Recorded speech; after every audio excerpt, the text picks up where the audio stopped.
My grandfather is the Emperor of the Holy Roman Empire.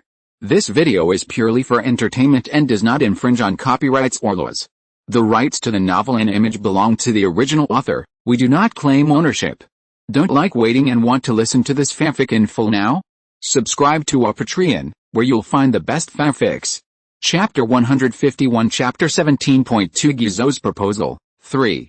But Metternich, the old man, did not show his impatience. You know, our banking industry is still okay. Austria's banking industry is strong, but the Austrian government's debt is so much that it has deterred Austrian bankers. Even the wealthy Rothschild bank wants to be paid before issuing bonds.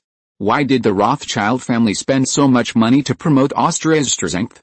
Is it because Solomon Rothschild is patriotic? Of course not. He loves his own money. Because there are too many negative news about Austria, he is afraid that no one will buy bonds and they will end up rotting in his hands, so he promotes Austria's strength and unlimited potential so hard. The people who are deceived the most by these false propaganda are ordinary people, because they have no source of information. In this day and age, information asymmetry is not an empty talk. Ordinary people have limited ways to obtain information, but rumors are very easy to spread. Just like the war between Austria and Serbia, it has been described as Austria's fatal blow to the Ottoman Empire, the sick man of West Asia. The fake news that there are gold mines in Bosnia even attracted gold diggers from North America. This false news spread quickly throughout the Western world, and many people thought it was a golden opportunity to make a fortune. The Rothschild family discovered a huge gold mine in Bosnia and conspired to provoke the Austro-Turkish War. Shock. The Rothschild family spent a huge price to buy Bosnia from Austria. Strange. Bosnia's gold mines account for 90% of the world's gold reserves. Breaking news. Breaking news. The world's sixth superpower actually wants to use Bosnia's gold mines to control the world. If you don't spread it, you're not an earthling. The banking hegemon Rothschild Bank has actually changed its business. In the months after St. Petersburg's judgment, all kinds of gossip spread like wildfire, and it couldn't be stopped. The Rothschild family also suffered tremendous pressure. People were everywhere in Frankfurt, Paris, and London, surrounding the Rothschild family and demanding that they hand over the gold and get out of Europe. The Rothschild family has clarified more than once that they absolutely did not discover gold mines in Bosnia, let alone buy Bosnia from the Austrian Empire. It's crazy. Damn it. What right do these hateful and ignorant guys have to ask us for gold? There is no gold mine in Bosnia. Can't they read the report? Don't they believe the report of the Austrian Mining Association? Solomon Rothschild was already broken. Uncle, they said that the Austrian Mining Association has been bribed by you, and those reports are not credible at all, Amos Rothschild replied. Then they can go find it themselves. If they find it, it will be theirs. They said that the gold has been dug up by your people, and now they want you to hand over the gold and get out of Europe. If it weren't for the Austrian gendarmes at the door, they would have rushed in and ransacked our house. Go tell Metternich and let him personally issue a government announcement saying that there is no gold mine in Bosnia. The young man swallowed his saliva. But Prince Metternich is the Prime Minister of the Austrian Empire. How can I? Damn it. Go tell him. If he can do it, I will forgive his personal debts. Solomon Rothschild sat dejectedly in a chair. He had sent people out many times to find out who spread the rumors. But the result made him very dissatisfied, because it turned out that he found his own newspaper. At that time, in order to promote the results of the Austrian negotiations, various newspapers spared no effort to brag. Some tabloids with poor sales took the opportunity to follow suit and began to lead public opinion to a fantasy level. But such newspapers sold surprisingly well, so other newspapers followed suit. The latest novels are first published on the 69th book bar. What's more hateful is that some people even dug deep into his relationship with Metternich. Metternich has long been a figure at the forefront of Austria, and the relationship between the two has triggered a burst of public opinion. Those who opposed Metternich and those who opposed the Rothschild family hit it off and made up a lot of rumors. When Mason claimed to be the sixth power in the world, I don't know how many people said that Mason was winning glory for the capitalists. I would like to state that the current chapters are divided into 4-5 chapters, so if you feel that the continuity is poor, you can consider reading it slowly. Maybe next year we will restore the 4,000-word chapters, but there is no hope for this year. Chapter 152 Chapter 17.3 Guizot's Proposal 4. When Nathan claimed to be the sixth power in Europe, it didn't cause so many troubles. Isn't it just a small gold mine? Solomon Rothschild said to himself naturally while sitting in a chair. Nathan Rothschild, the third son of old Rothschild, is known as the real winner of the Napoleonic Wars. At this time, the young man hadn't left the house yet, and he also heard this sentence. Uncle, are you really betraying the family? Get lost. You follow me all day long. When have you ever seen me go to Bosnia? Tell those old guys in London that I am the owner of this place. I am King Solomon, call me king. Don't think that I don't know if you send someone to monitor me. The reason why the rumor can spread so smoothly is also inseparable from Solomon himself. Because when the rumor first started, the Rothschild family's business suddenly increased. This is naturally a good thing, and they reported the fluke mentality that the rumor will sooner or later fall apart. It is also a good thing to be able to take the opportunity to develop their own business, but the speed of the spread of the rumor soon exceeded their imagination. After some bargaining, the Rothschild Bank exempted 119 officials from a total debt of 2 million guilders. The Austrian government issued an official notice, no gold mines have been found in Bosnia. But the Austrian government came out to refute the rumor, but it still couldn't stop the spread of the rumor. This was somewhat beyond Franz's expectations.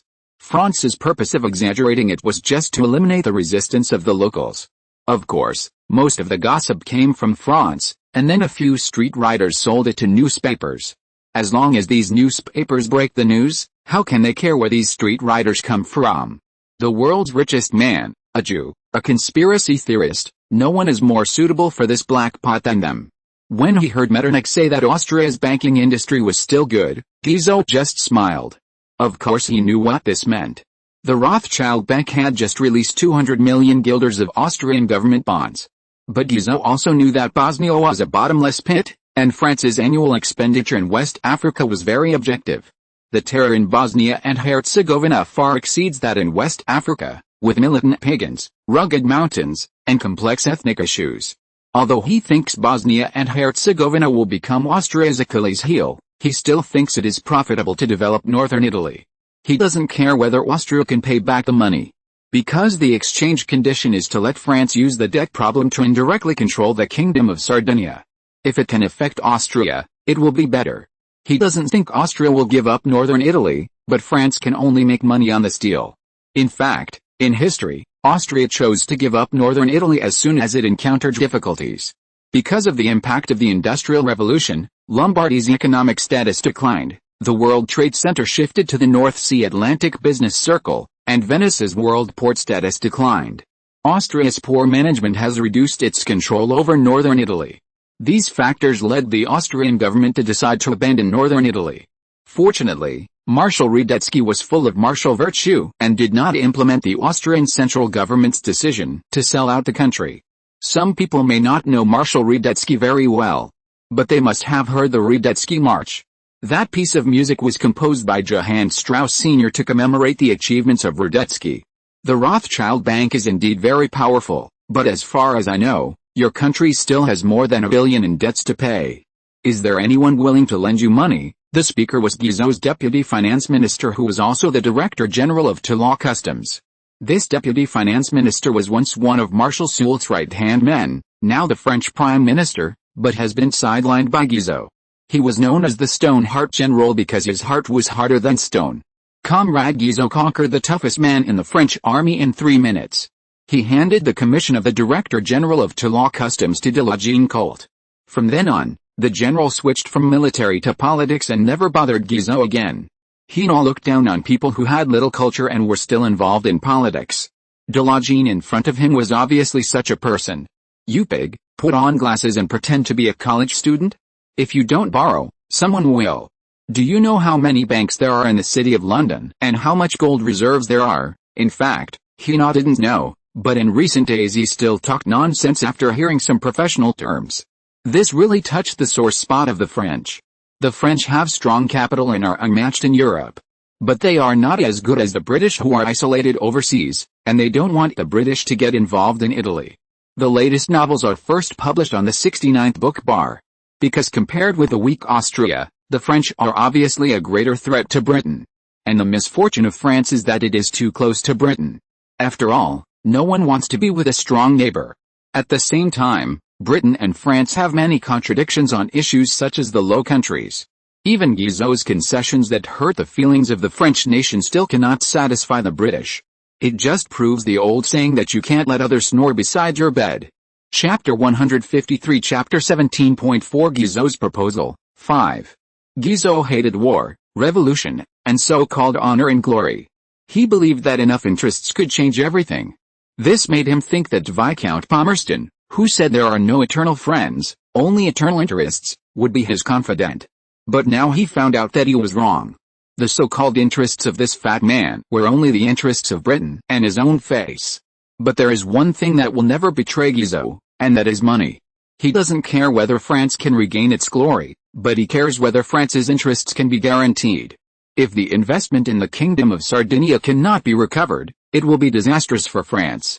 If Sardinia denies paying and then clings to the British, it would be like a dog that runs away with someone else. The French cannot accept this result, and it is not easy to get Austria, a century-old enemy, to support them. Guizot had to come up with a satisfactory bargaining chip, 300 million francs, 10 years, 5% interest per year. But we must employ our engineers, use our steel and cement.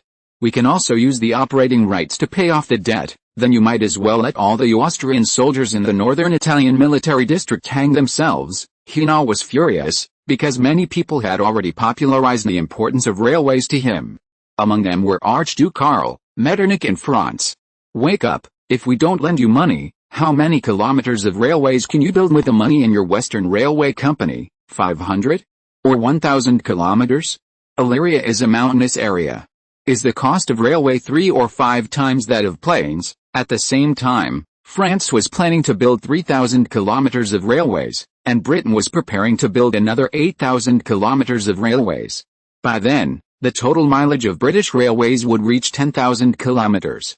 At this time, the Austrian Empire had only 650 kilometers of railways, only a pitiful 144 kilometers in the same period of history, and 2,000 kilometers of railways were being planned.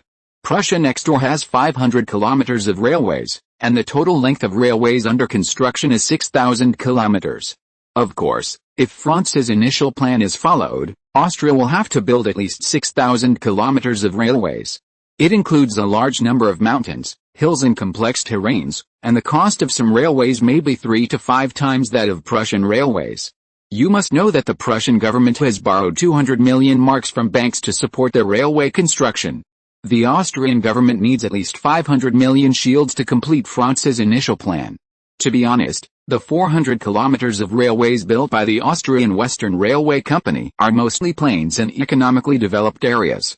The Austrian Western Railway Company still has 10 million shields in hand, which is enough to build the 170-kilometer Venice-Trieste railway. But this money is simply a drop in the bucket for the 900 kilometers of mountains of the Great Illyrian Railway. What's more, there is almost no return in the early stage of this 900-kilometer railway. This means that there will not be a large influx of private capital. It can only rely on the government and France's supporters.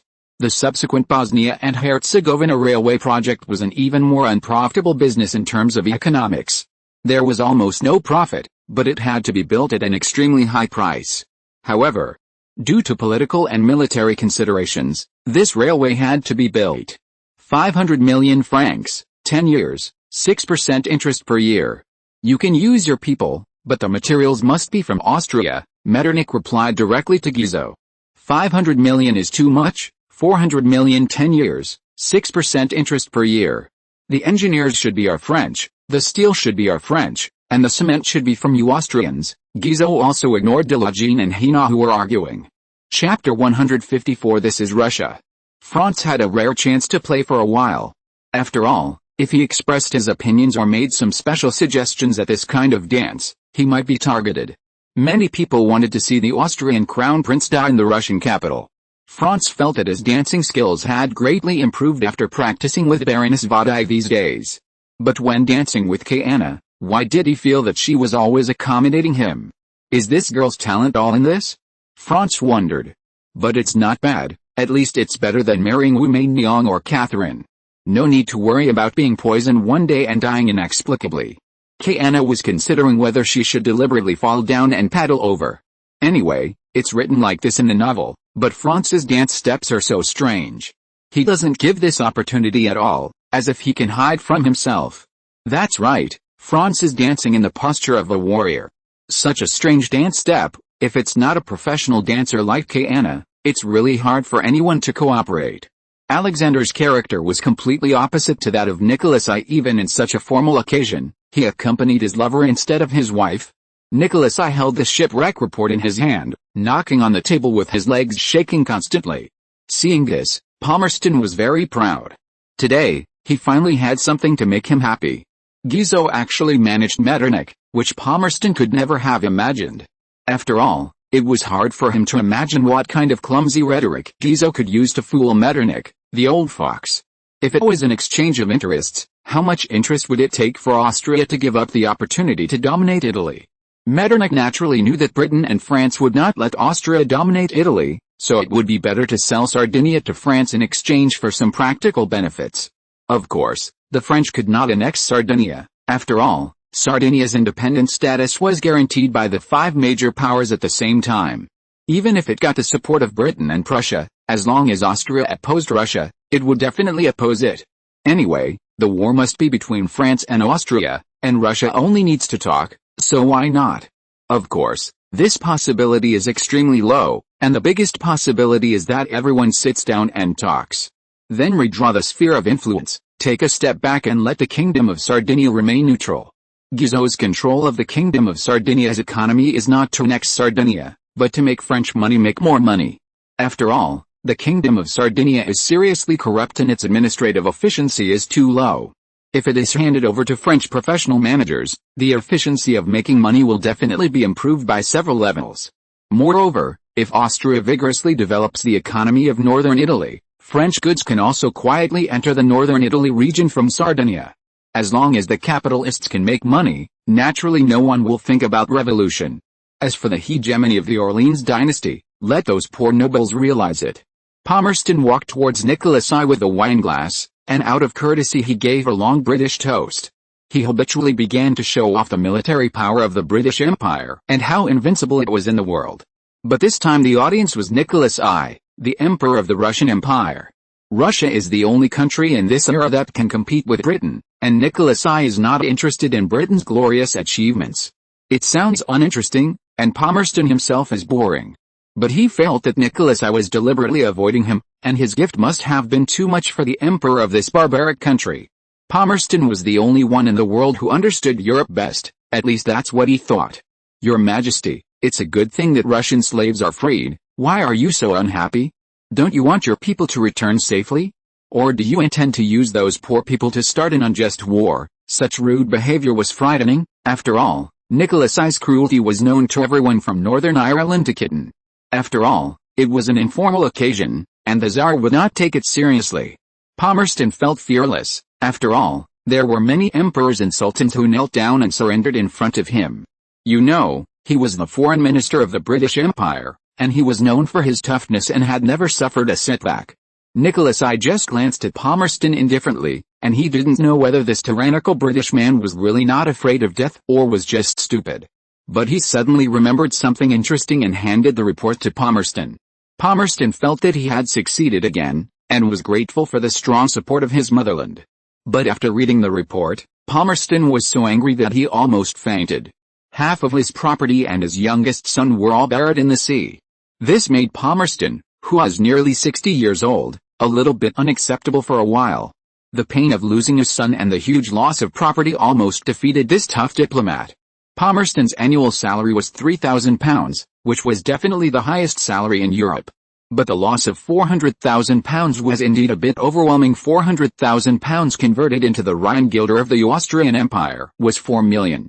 Even if the Palmerston family did not eat or drink, it would take 267 years to save up a fortune of £800,000.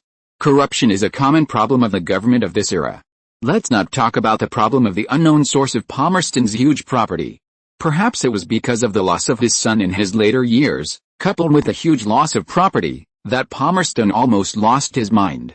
He subjectively believed that the Tsar was in charge of all this, otherwise how could a group of fishermen suddenly appear and attack his ship? In fact, there were many shipwrecks in this era. Reefs, storms, and pirates were the three most common disasters at sea. As for finding and intercepting a specific British merchant ship in the vast ocean, it was too slim. Palmerston remembered the Tsar's behavior of seizing the assets of Jewish merchants, and came up with a plan. Many Jewish merchants have multiple nationalities in order to evade taxes and run away. Among them, the total assets of the Amici family and the Kotikov family are close to 100 million rubles. They must be saved. The two families have been controlled by the Russian gendarmerie because of their involvement in the Russian arms reselling case. Your Majesty, please stay. I heard that your gendarmerie detained the legal property of our merchants, and I hope you will return the property of our merchants for the friendship between the two countries. Nicholas I saw Alexander with his lover and hanging out with other young girls, but leaving his wife aside, and his blood pressure soared. Nicholas I turned around and gave Palmerston a cold look. If Palmerston had not been the British Foreign Secretary, he would probably have been sent to Siberia by the Tsar's gendarmes to dig potatoes. The diplomats from various countries attending the meeting were keenly aware of this huge melon. Franz was still dancing with Kayana at this time, and he felt that everything had been settled. The next step was to go to the Tsar to complain, one of which was to avenge Kayana. If Kayana really fell from that height on the cold and hard ground in St. Petersburg in winter, she would be disabled if she didn't die. And looking at Kayana's appearance, it seemed that there was another hidden story. As for what the hidden story was, Franz didn't care at all. It's just that it's difficult for a clean official to judge family affairs. No matter how the Tsar dealt with these troublesome ladies, it would cause dissatisfaction from all parties. When the Tsar was strong, naturally no one dared to mention it. But if one day the Tsar's power was not so stable, then no one knew whether this small crack would become a breakthrough. At the very least, it would make Kayana and her father and the Tsarist Russia look at each other, and Franz didn't want to have a wife who loved Russia. From a rational point of view, it is necessary to maintain relations with Russia for 10 to 20 years. However, with the constant changes in national interests and international situations, it is still a question how long the friendship between Russia and Austria can last. Due to the Austrian system, the Queen has considerable power. Franz does not want to turn his home into a battlefield. If possible, he also hopes to have a love without regrets, at least a safe and comfortable environment. What's the matter? That Englishman dared to be so rude to His Majesty the Tsar. As a native Russian, Kayana is still full of awe for the Tsar. In fact, Kayana has not said half a sentence. Is he not afraid of death? Nicholas I's reputation and his performance in handling things. Franz concluded that this is definitely not a man who can be insulted lightly. Palmerston, the most famous imperialist in Britain, pursuing a policy of internal conservatism and external expansion. The Great Irish Famine, the two Opium Wars and the suppression of the Taiping Heavenly Kingdom, the provocation of the Crimean War, the suppression of the Indian National Uprising, and the support of the Southern slave owner group. If this guy died, Franz would be very happy. Of course, he would be even happier if a war really broke out between Britain and Russia. Franz took Kayana back to the Austrian delegation. Guizot's mouth was already blooming with joy, but Metternich frowned. Of course, the most excited were the two generals, Delagine and Hainaut. After all, there had not been a war in Europe for decades. If the two hardcore generals were allowed to choose, they would definitely hope to make achievements on the battlefield. Instead of fighting indigenous guerrillas in West Africa, or catching smugglers in Salzburg. For Zach frowned, he had a bad premonition. Britain was a maritime power, and Russia was a land power. If they went to war, where would they choose the battlefield?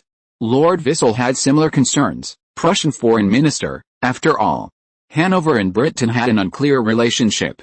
The British have always been in contact with the Polish Restoration Army, and it is hard to guarantee that the British will not induce the Poles to join the war on the condition of Poland's restoration. Metternich was not worried that Austria would become a battlefield.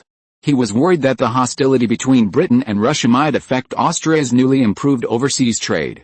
Because of the overseas trade with Egypt, the nobles and capitalists in northern Italy have become much quieter. In addition, the current Austrian railway construction focuses on the two major ports of Venice and Trieste. Once the war breaks out, all Austrian ships will be blocked in the Adriatic Sea. The latest novel is first published on the 69th book bar. The Austrian navy is incapable of breaking the blockade, so Austria will have to bear huge losses. But if it abandons Russia, its ally, Austria will be isolated. If it chooses to join the British side, then Austria's homeland will become a battlefield.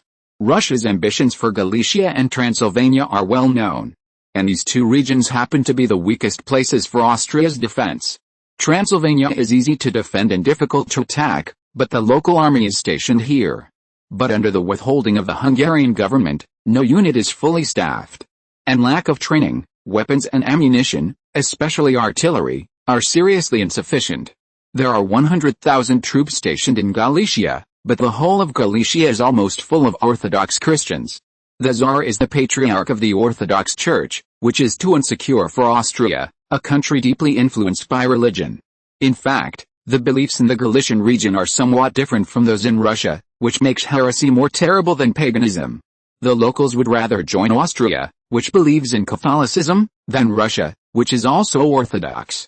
In addition, Austria's relaxed policies also made these oppressed Poles and Eurics feel at home.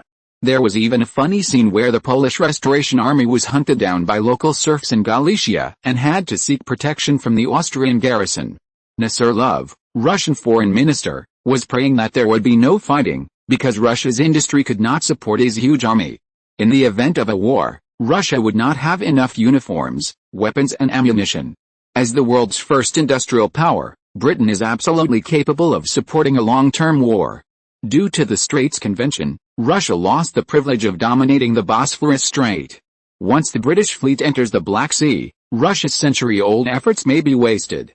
Another thing is that Britain is Russia's largest trading partner, accounting for 40% of imports and 60% of exports.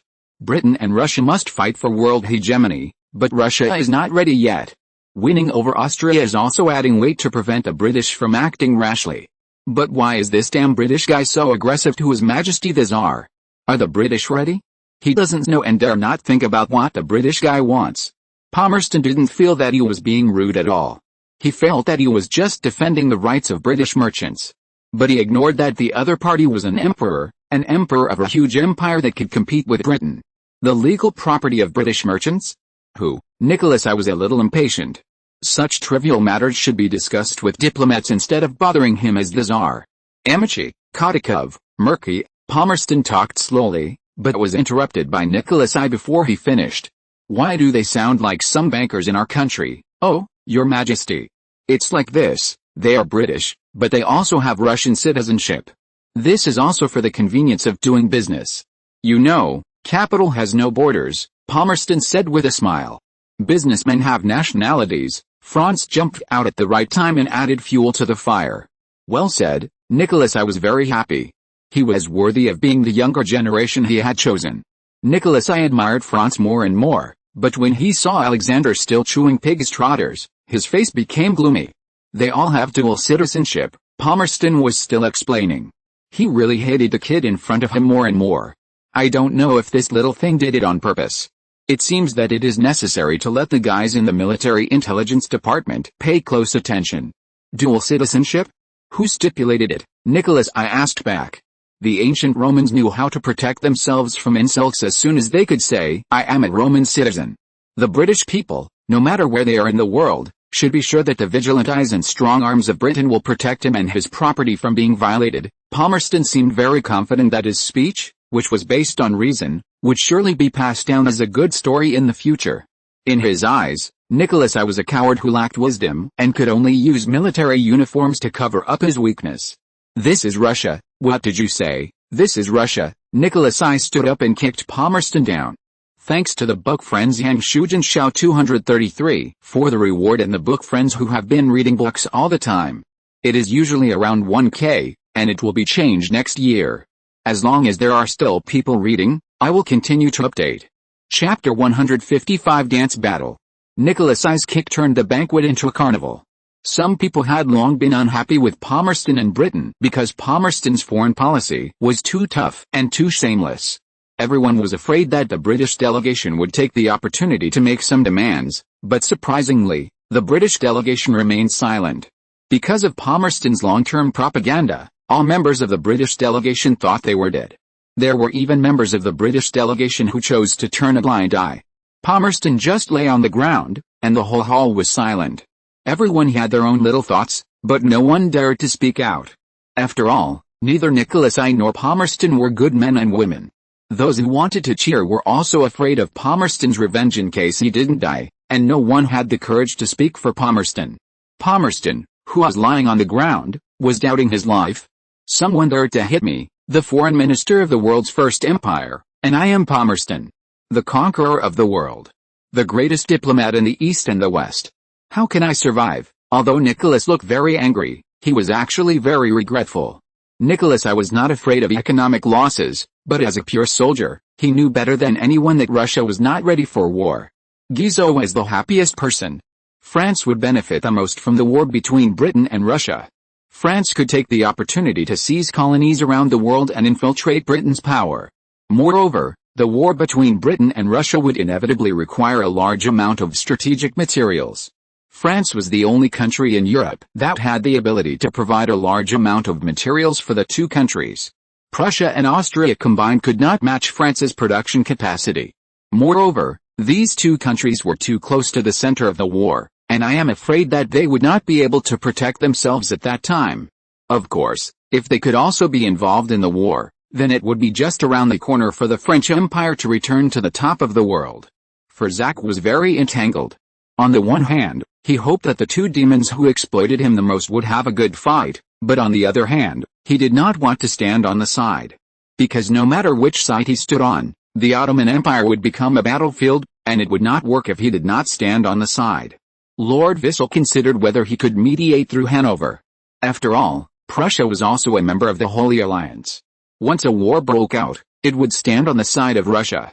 If it withdrew from the Holy Alliance, it would give Austria a chance.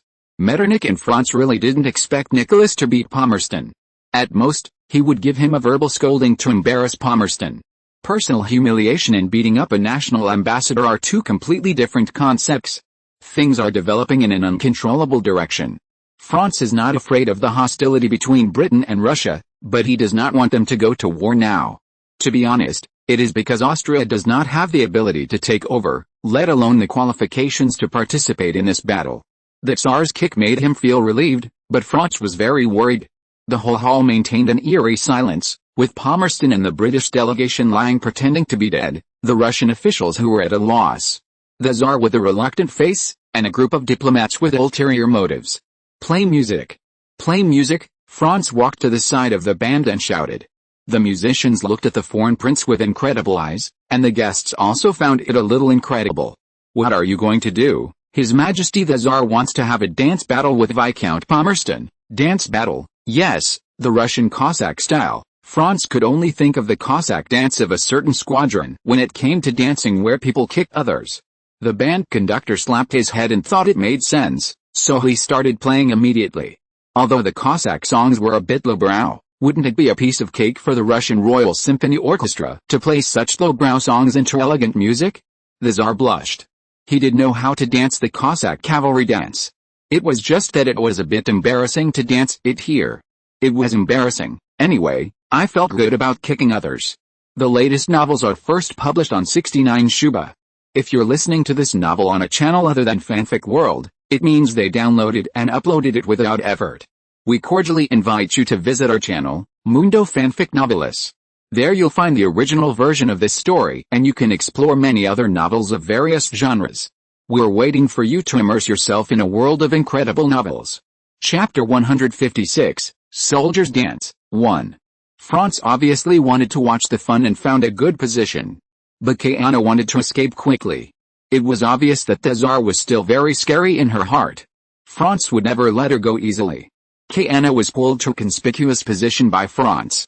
Kayana tried to cover her face with her hands, silently saying in her heart, "Can't see me, can't see me." Franz found the problem as soon as he entered the hall. Kayana never took her eyes off him in the whole hall. She didn't even meet anyone else, which meant that she didn't have any acquaintances or people she trusted here. In this case, Franz simply helped her again. You can do 1,000 things for a woman, but it's better to do a bad thing with her. Once on the pirate ship, a woman will start to study how to be a pirate so as not to be kicked off the ship. When the music sounded again, she began to peek at the situation in front of her through her fingers. As expected, curiosity overcame reason. The next step was to take her to Vienna for a good training. No, it was training. Palmerston, who was lying on the ground pretending to be dead, was glad that he had finally grabbed a life-saving straw. When he returned to Britain, he must sanction Russia and Austria. However, there was still a big crisis in front of him, that is, the dance battle with the Tsar. He was a famous playboy in the upper class of London, and he was definitely good at dancing and picking up girls. But now he was facing the Tsar, and the soldiers' dance. It was very vulgar as soon as he heard it. I hope this hateful Russian dance will not affect his image. The Cossack cavalry dance is also known as the soldiers' dance, and many Russian nobles know it. However, the Cossacks were considered a barbaric and backward group and were not accepted by the Russian upper class. Note that the Cossacks were not a nation but a specific group of people. Although the Cossack cavalry dance was often used as a program for the upper nobles to entertain, few Russian nobles could dance it. However, this did not include the Tsar himself. Nicholas once served in the army. Because he hated the bad habits of the nobles in the army, such as alcoholism, prostitution, and arbitrarily whipping soldiers, and at that time it seemed that he would never become the Tsar in his life, he was very disliked by other nobles. Once, Alexander I asked about his brother's situation in the army, and the general answered casually that the emperor's brother was a cold, selfish, arrogant and conceited person. But in fact, Nicholas was very popular in the troops he led. First of all, he never deducted the soldiers' wages. At that time, the deduction of wages in the Russian army had reached a crazy level. Many Russian soldiers had never seen military pay, and they could only get the minimum rations. Most of the looting had to be handed over, and they could only get injuries and death. Secondly, Nicholas was a devout Christian, and he prohibited soldiers from drinking strong liquor. But in order to solve the problem of food and clothing for the soldiers, he asked for brand new cotton clothes and bottled wine. In the end, Nicholas always regarded himself as a soldier, eating and living with the soldiers. Of course, he would occasionally participate in some entertainment activities among soldiers, and the soldier dance was learned at this time. Of course, the Russian nobles and officials around him did not know this secret, and they were afraid that the Tsar would show off his strength and make a fool of himself. But no one could come out to stop all this, and someone found Queen Alexandra. It is a pity that this Alexandra was the most staunch supporter of Nicholas I. She thought that since her husband did not refuse, he could do it, and she would only support her husband. Alexander found it very interesting. Do you think my father, our beloved Tsar, will fall down? Although it was just a joke between Alexander and his lovers, it scared his lovers. The Tsar is omnipotent, how could he fall down? Alexander felt bored and poked Franz with his elbow. Hey, how did you come up with this bad idea? The latest novels are first published on 69 Shuba. Franz looked back at Alexander with pretentious innocence. Isn't that a move from the soldiers' dance? I thought His Majesty the Tsar was going to invite Viscount Palmerston to a dance battle. Haha. Thanks to book friend 20210806232711729 and book friends Leon Ichwan, Dawn 76, and you snatched your attending physician's phone again. What's going on? How did you know I was hospitalized recently? Chapter 157 Chapter 20.1 Soldiers Dance 2. You are a lazy kid, but you are not the naive type. I know you are something special by looking at where you put your hand. Franz realized at this moment that his hand was unconsciously placed on Kayana's leg. Kayana was too close to the Tsar and was too nervous to notice or even hear the conversation between Franz and Alexander. Franz withdrew his hand and smiled awkwardly. Don't be so reserved. Russian women don't like cowards, Alexander said, and hugged his lover. Franz didn't want to pay attention to this guy anymore, so he scooped up a spoonful of beans and put it in his mouth, burping. Hey, don't ignore me. After all, we are both crown princes, let's be friends. There are many fun places in Russia, and I'll take you there when you grow up. My cousin Anna, the fierce little girl, is interested in you. Alexander was still trying to close the distance. A vicious little girl? It seems that one of them wanted to hit me with her dancing shoes, but I confiscated the weapon on the spot. I threw the weapon to Major Bordeaux, Franz thought to himself, and suddenly his eyes widened. The pair of weapons were now on Kayana's feet. Bordeaux. This damn idiot. What should I do? What if Princess Anna sees it? This is a big problem, and I can't go up to take off her shoes. Forget it, I'd better pray that Princess Anna won't see it. Franz sighed in his heart. Nicholas I finally started dancing, but it was beyond everyone's expectations. The Tsar danced very well, or rather, too well. Even a real Cossack might not be able to dance so well. The surrounding Russian officials were very happy and applauded. It was worthy of the almighty Tsar that he could dance this kind of soldier dance so well. Looking at Palmerston's performance, it can no longer be described as unsatisfactory. It's just a lame duck. In fact, Cossack dance is not complicated. As a primitive dance popular among the people, it cannot have too high requirements. Once you understand the trick, you will get started immediately. Palmerston was born in Ireland. If he really lived with the common people, he would not be unfamiliar with a local step dance. Irish step dance and Cossack dance actually have many similarities. But how could Palmerston, as a British aristocrat, know this kind of Irish country dance? He was once a star in London's upper-class dances and conquered 3 of the 7 famous hostesses of the Almar Club. But he was over 50 years old and couldn't keep up with the Tsar's movements at all, let alone imitate the Tsar's dance. In the eyes of the people around him, Palmerston at this time was a clown. There is another reason. Although the Cossack dance does not require a high level of dance skills, it requires a person's physical strength. Nicholas never smoked or drank strong liquor. He exercised every day for decades, which allowed his body to complete the extremely strenuous dance like a young man. In contrast, Palmerston, who lived a disorderly life and drank excessively, his body could not withstand such high-intensity exercise. Even though the movements were small and slow, he was soon out of breath and his vision went dark. Nicholas saw Palmerston's weakness and was determined to play something tough on him. Spinning in the air with arms folded, this move is actually very simple. Just jump high, twist your waist, and keep your balance. Nicholas landed perfectly and opened his hands to welcome the applause of his subjects. On the other hand, Palmerston perfectly demonstrated what it means to die in the air. He jumped in the air and twisted his waist. He hugged his arms and rolled on the ground for several rounds and finally stopped. The spectators around him naturally laughed. Palmerston fell down and saw that his own delegation members were also laughing. Based on the principle that you can't eat shit alone, Palmerston asked them to participate. This naturally added to the jokes at the ball. Later, a great Russian painter painted a picture of the Tsar and Viscount Palmerston dancing together. In the picture, the agile Tsar was welcoming the cheers of his subjects, and the other fat man was lying on the ground panting and cursing. Ahem, please help me if there are any mistakes or incoherent sentences. The latest novel is published first on Liu 9 Shuba. Chapter 158 Chapter 20.2 Soldiers Dance, 3. Amid the cheers, only Alexander seemed unhappy. I didn't expect His Majesty the Tsar to be so versatile, but you don't seem happy. To be honest, Franz just wanted to ease the tense atmosphere and watch the fun. Didn't you collude? I just want to watch the old man wrestle, but that Palmerston is also quite interesting. Alexander looked a little disappointed. What is this guy thinking about? Franz couldn't help but sigh in his heart. You are also not doing your job properly, Franz teased. I'm not interested in being the Tsar. If I weren't the eldest son, I could stay in the Moulin Rouge in Paris for the rest of my life. And as you can see, the old man is very strong. At least I can't do that kind of action, Constantine. Alexander waved his hand, and a little boy in a military uniform and a big sailing hat ran over. Brother, call me. The little boy's face was flushed because of excitement. Maybe he saw the wonderful competition between Nicholas I and Palmerston. Constantine, this guy is more suitable to be the emperor than me. Alexander snatched his brother's hat and rubbed his head.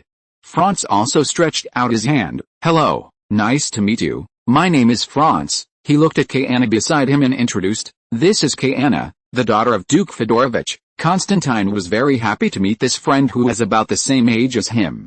He just asked curiously, Kayanna Fedorovich?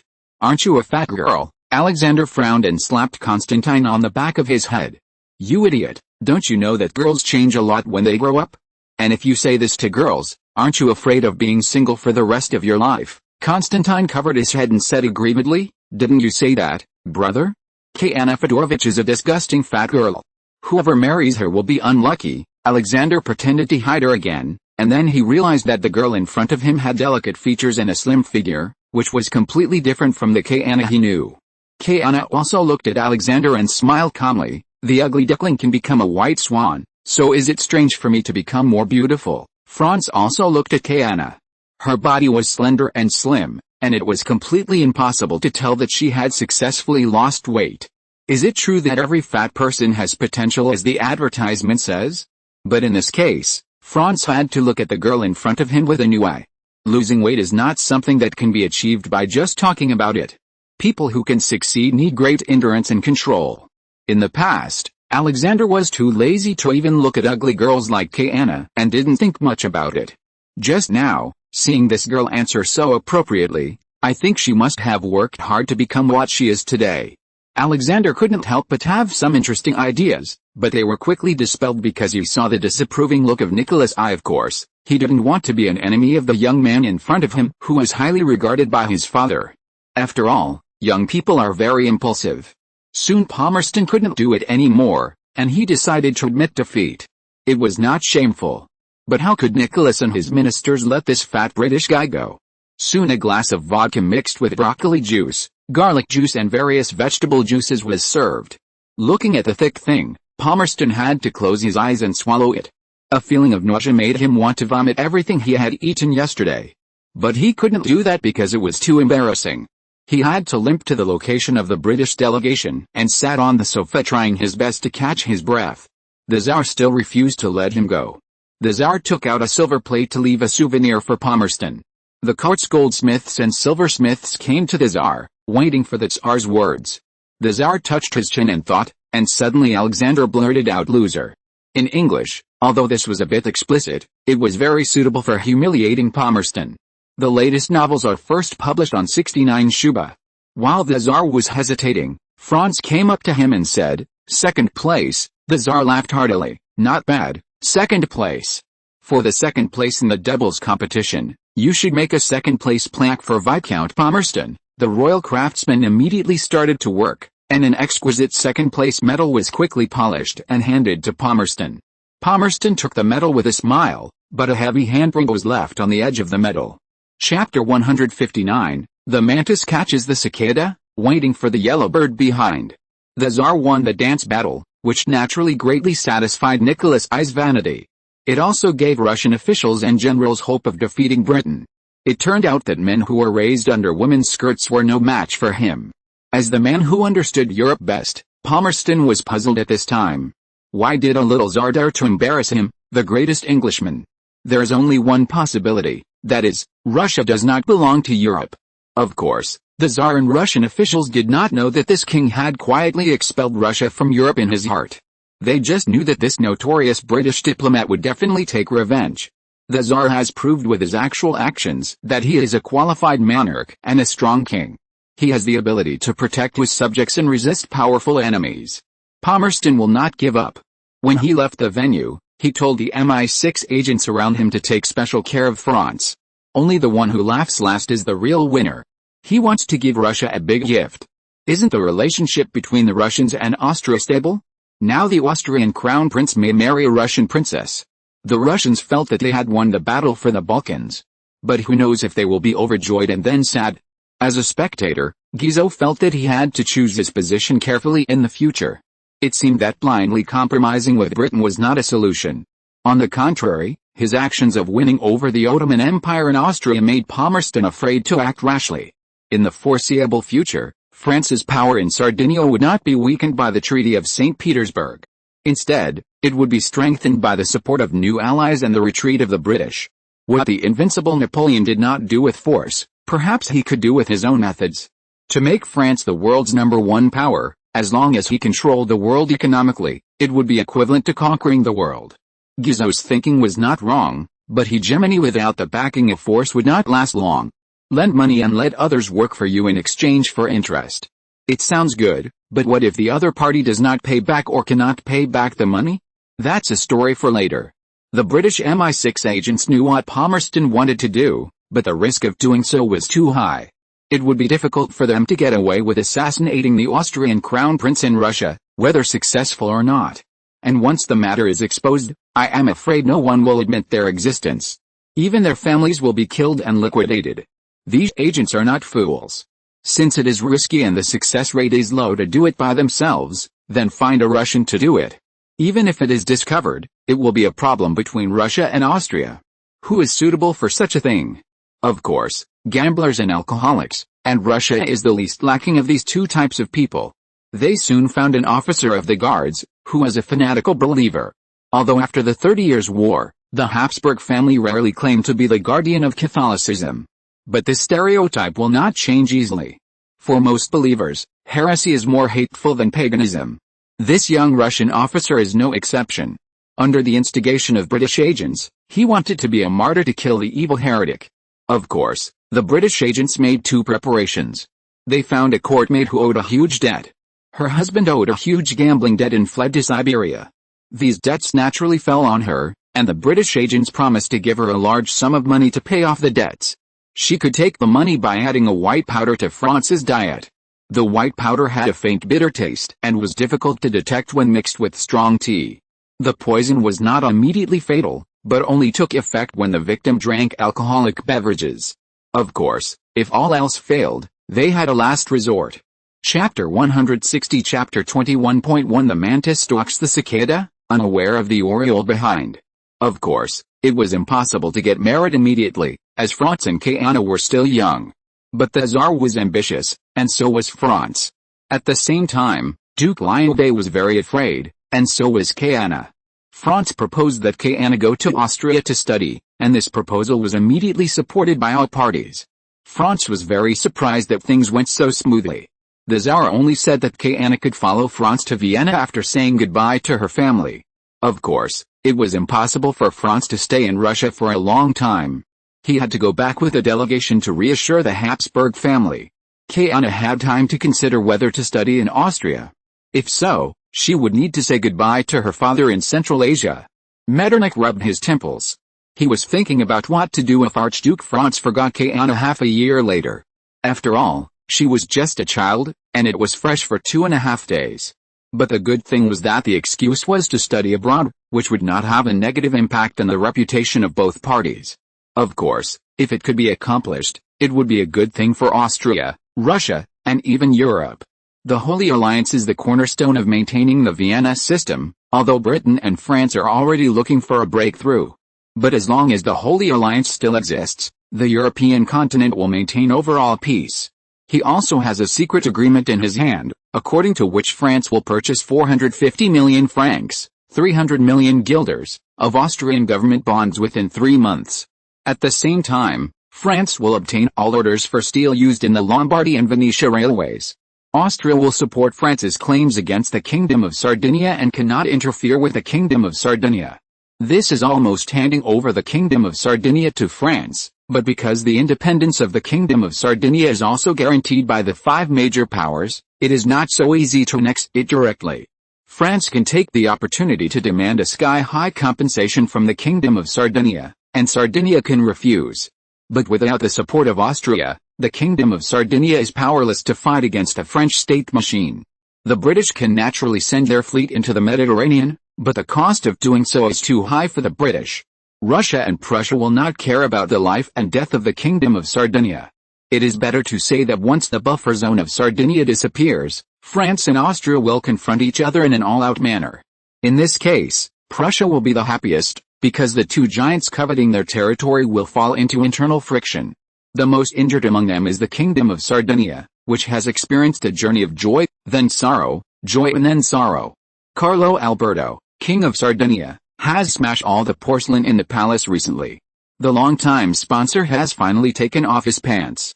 The fair slight showed a greedy claws and stretched out to the Kingdom of Sardinia. The factory invested and built by the French is worth at most 100 million francs. But France actually claimed 500 million francs. Even if it was usury, it would not be so black-hearted. Of course, the French have long known that the Kingdom of Sardinia could not afford this money. French diplomats arrogantly put forward conditions to Alberto. First, Sardinia will be leased to France for a period of 99 years. Second, France will build a railway from Nice to Genoa, and the railway operation rights will be controlled by France for 99 years after completion. Third, Alberto must hire French consultants to participate in politics, economy, military and other aspects. Fourth, the ports of the Kingdom of Sardinia were unconditionally open to France, and weapons should be imported from France. Alberto really wanted to take out his gun, shoot a bastard in front of him, and then declare war on France. However, the gap in strength between the two countries was too big, and the threat of the Kingdom of Sardinia was like a joke in the eyes of France. Alberto wanted to ask the great powers for help, but found that the five great powers only guaranteed the independence of the Kingdom of Sardinia in terms of territory, regardless of whether the Kingdom of Sardinia was economically and politically independent. Chapter 161 Chapter 21.2 The mantis stalks the cicada, unaware of the oriole behind. St. Petersburg. Franz was selecting the local specialties bought by the guards. After all, his younger brothers and sisters wanted to bring some local specialties back. To be honest, these local specialties were nothing special in Franz's eyes. Franz had to take Bordeaux to visit the market in St. Petersburg. Finally, he found a necklace that looked special, but it cost a sky-high price of 10,000 rubles. While Franz was still hesitating, Alexander directly paid for it. Giving things to women, but you are afraid to spend money. You are really embarrassing your family. Alexander was a very friendly person, and he became familiar with Franz in a few days. Does His Majesty the Tsar know that you spend money so lavishly? I'm not spending his money. He doesn't like to spend money and hates others to spend money. He's a miser who eats potatoes with salt. How can I spend his money? Potatoes with salt are a common way for ordinary Russian soldiers to eat when they march. Potatoes are cheap, easy to preserve, and can provide soldiers with necessary nutrition. But among the nobles, it is often used to describe misers. You don't spend His Majesty the Tsar's money, but spend other people's money, which will make him even angrier. Don't you know there is no free lunch in the world? They provide you with funds for your spending, which must be to gain greater benefits from you. So what? Although I am the crown prince, my father, the Tsar, is in his prime and has a long life ahead of him. You saw the dance battle that day, and his body is better than mine. If there is any business, he will support me. Isn't it good for me to be a crown prince and enjoy my life? Franz suddenly remembered that the reason why the Tsar died suddenly in history seemed to be because he was angry to death by Franz's betrayal. And do you think those people can escape my father's eyes? Ah. What do you mean? Franz suddenly realized that his guards had been very serious since the beginning. Franz glanced at Bordeaux, and Major Bordeaux walked to Franz's side. Your Highness, someone is following us. There are quite a few people, so let's go back first. Your attendant is good, and you should have heard of the special third department that is everywhere in Russia. Alexander smiled helplessly. Oh, not only have you heard of it, have you seen it? When? Now, I thought you destroyed the branch of the Special Section 3 in Serbia. My father is very optimistic about you and said that you are the most outstanding junior of this generation. He also asked me to learn from you. I am just here to choose gifts for my family. I am here to pay tuition, Alexander teased. Because Alberto had previously sided with France, Austria was very disgusted with the attitude of the Kingdom of Sardinia. Not to mention that there was a secret agreement between France and Austria. As a result, Alberto's envoy did not even see Metternich. Austria had no reaction to France's move, which was something Alberto could never have dreamed of. But what Alberto could not have imagined was that the Rothschild Bank actually refused to lend money to the Kingdom of Sardinia. Alberto still had one last straw, that is, the British. The British had contacted him before, but Alberto did not accept a British proposal for geopolitical considerations. The French showed their true colors, and Alberto now thought the British were much cuter. But now the British are not going to intervene, but are planning to lend money to the Kingdom of Sardinia. The latest novel is published on the 69th book bar. France alone is enough for Alberto to bear, and if Britain comes, he is afraid that the country will be divided. Alberto began to miss Mazzini. If the Italian Youth Party had not been suppressed by him, he would send them out to die now. Chapter 162 Chapter 21.3 The mantis stalks the cicada, unaware of the oriole behind. 4. In the absence of any major power willing to intervene, Alberto did not have the courage to reject the French claims. Of course, it was impossible to really accept the French conditions in full or pay 500 million francs in compensation. Alberto's most trusted minister, Lord Barry, suggested a word of delay. Did the French say that their investment in the Kingdom of Sardinia was worth 500 million francs? Good. Then a comprehensive inventory will be conducted. However, in order to take care of the feelings of the French factories can continue to operate and trade with France will continue.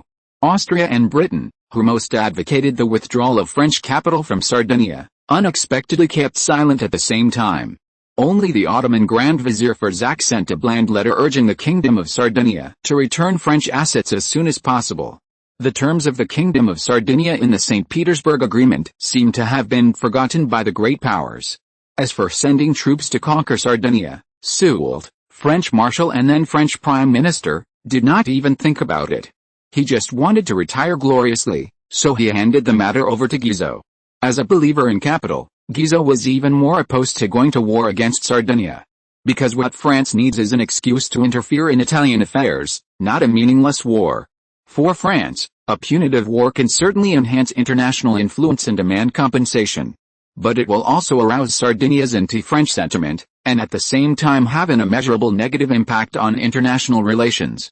Moreover, because of the existence of the Treaty of St. Petersburg, it is simply a pipe dream to want to annex the Kingdom of Sardinia. Even if Austria promises not to help Sardinia, it will inevitably force France to return the Sardinian territory together with the Russians according to the Treaty of the Holy Alliance. The British want to drive a nail into Italy so that neither France nor Austria can swallow the Italian cake. Britain has always supported the Kingdom of Sardinia as an outpost to check and balance Austria and France, which is also in line with the continental balance policy that the British have always pursued. The predecessor of the Kingdom of Sardinia, the Duchy of Savoy, is a country located in northwestern Italy bordering France. Since its establishment, it has been facing threats from France. In order to avoid being annexed by France, Savoy chose to ally with Austria to deal with the threat of France. Finally, after the War of the Spanish Succession, Sardinia was obtained. After that, it continued to grow under the protection of Austria.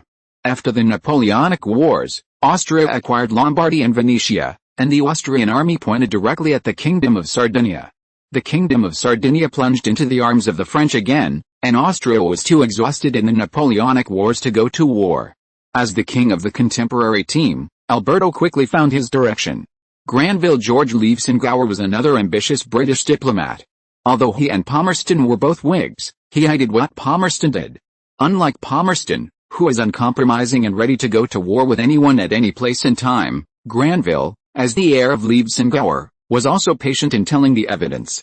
Granville felt that there was nothing in the world that could not be negotiated, as long as the price was enough to make the opponent hang himself. He pursued a policy of glorious independence and continental balance of power. He believed that Britain should not intervene in the affairs of the European continent unless necessary, but if necessary, it would balance the continent even at some cost. In his eyes, France's attempt to control the economy of the Kingdom of Sardinia and then the Kingdom of Sardinia was an insult to Britain. This was obviously intolerable to him, and King Albert of Sardinia's request for an asset inventory was very much to his liking. As a support for the Kingdom of Sardinia, he sent a group of professional British financial experts to the Kingdom of Sardinia to help it inventory French assets and promised to provide the Kingdom of Sardinia with necessary loans. If you're listening to this novel on a channel other than Fanfic World, it means they downloaded and uploaded it without effort. We cordially invite you to visit our channel, Mundo Fanfic Novelis. There you'll find the original version of this story and you can explore many other novels of various genres. We're waiting for you to immerse yourself in a world of incredible novels.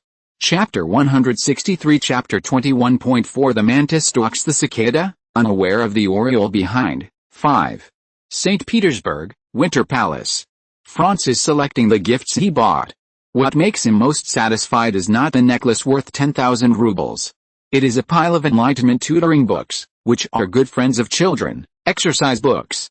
I don't know how my little lolly and two idiot brothers will react when they see these books. Mom should be very happy. After all, Franz, as an older brother, actually cares so much about his younger siblings. What are you holding in your hand? Alexander asked. Some tutoring books. You love to study, which is really different from normal people. You should go to a monastery or something. In that place, you can read books for a lifetime. Franz recalled the first time he went to St. Stephen's Cathedral with his grandfather. The old man wrote AEIOU on the palm of his hand. But now he hasn't even dealt with the internal affairs of Austria, and he doesn't know how long it will take to complete the old man's instructions. Go to a monastery?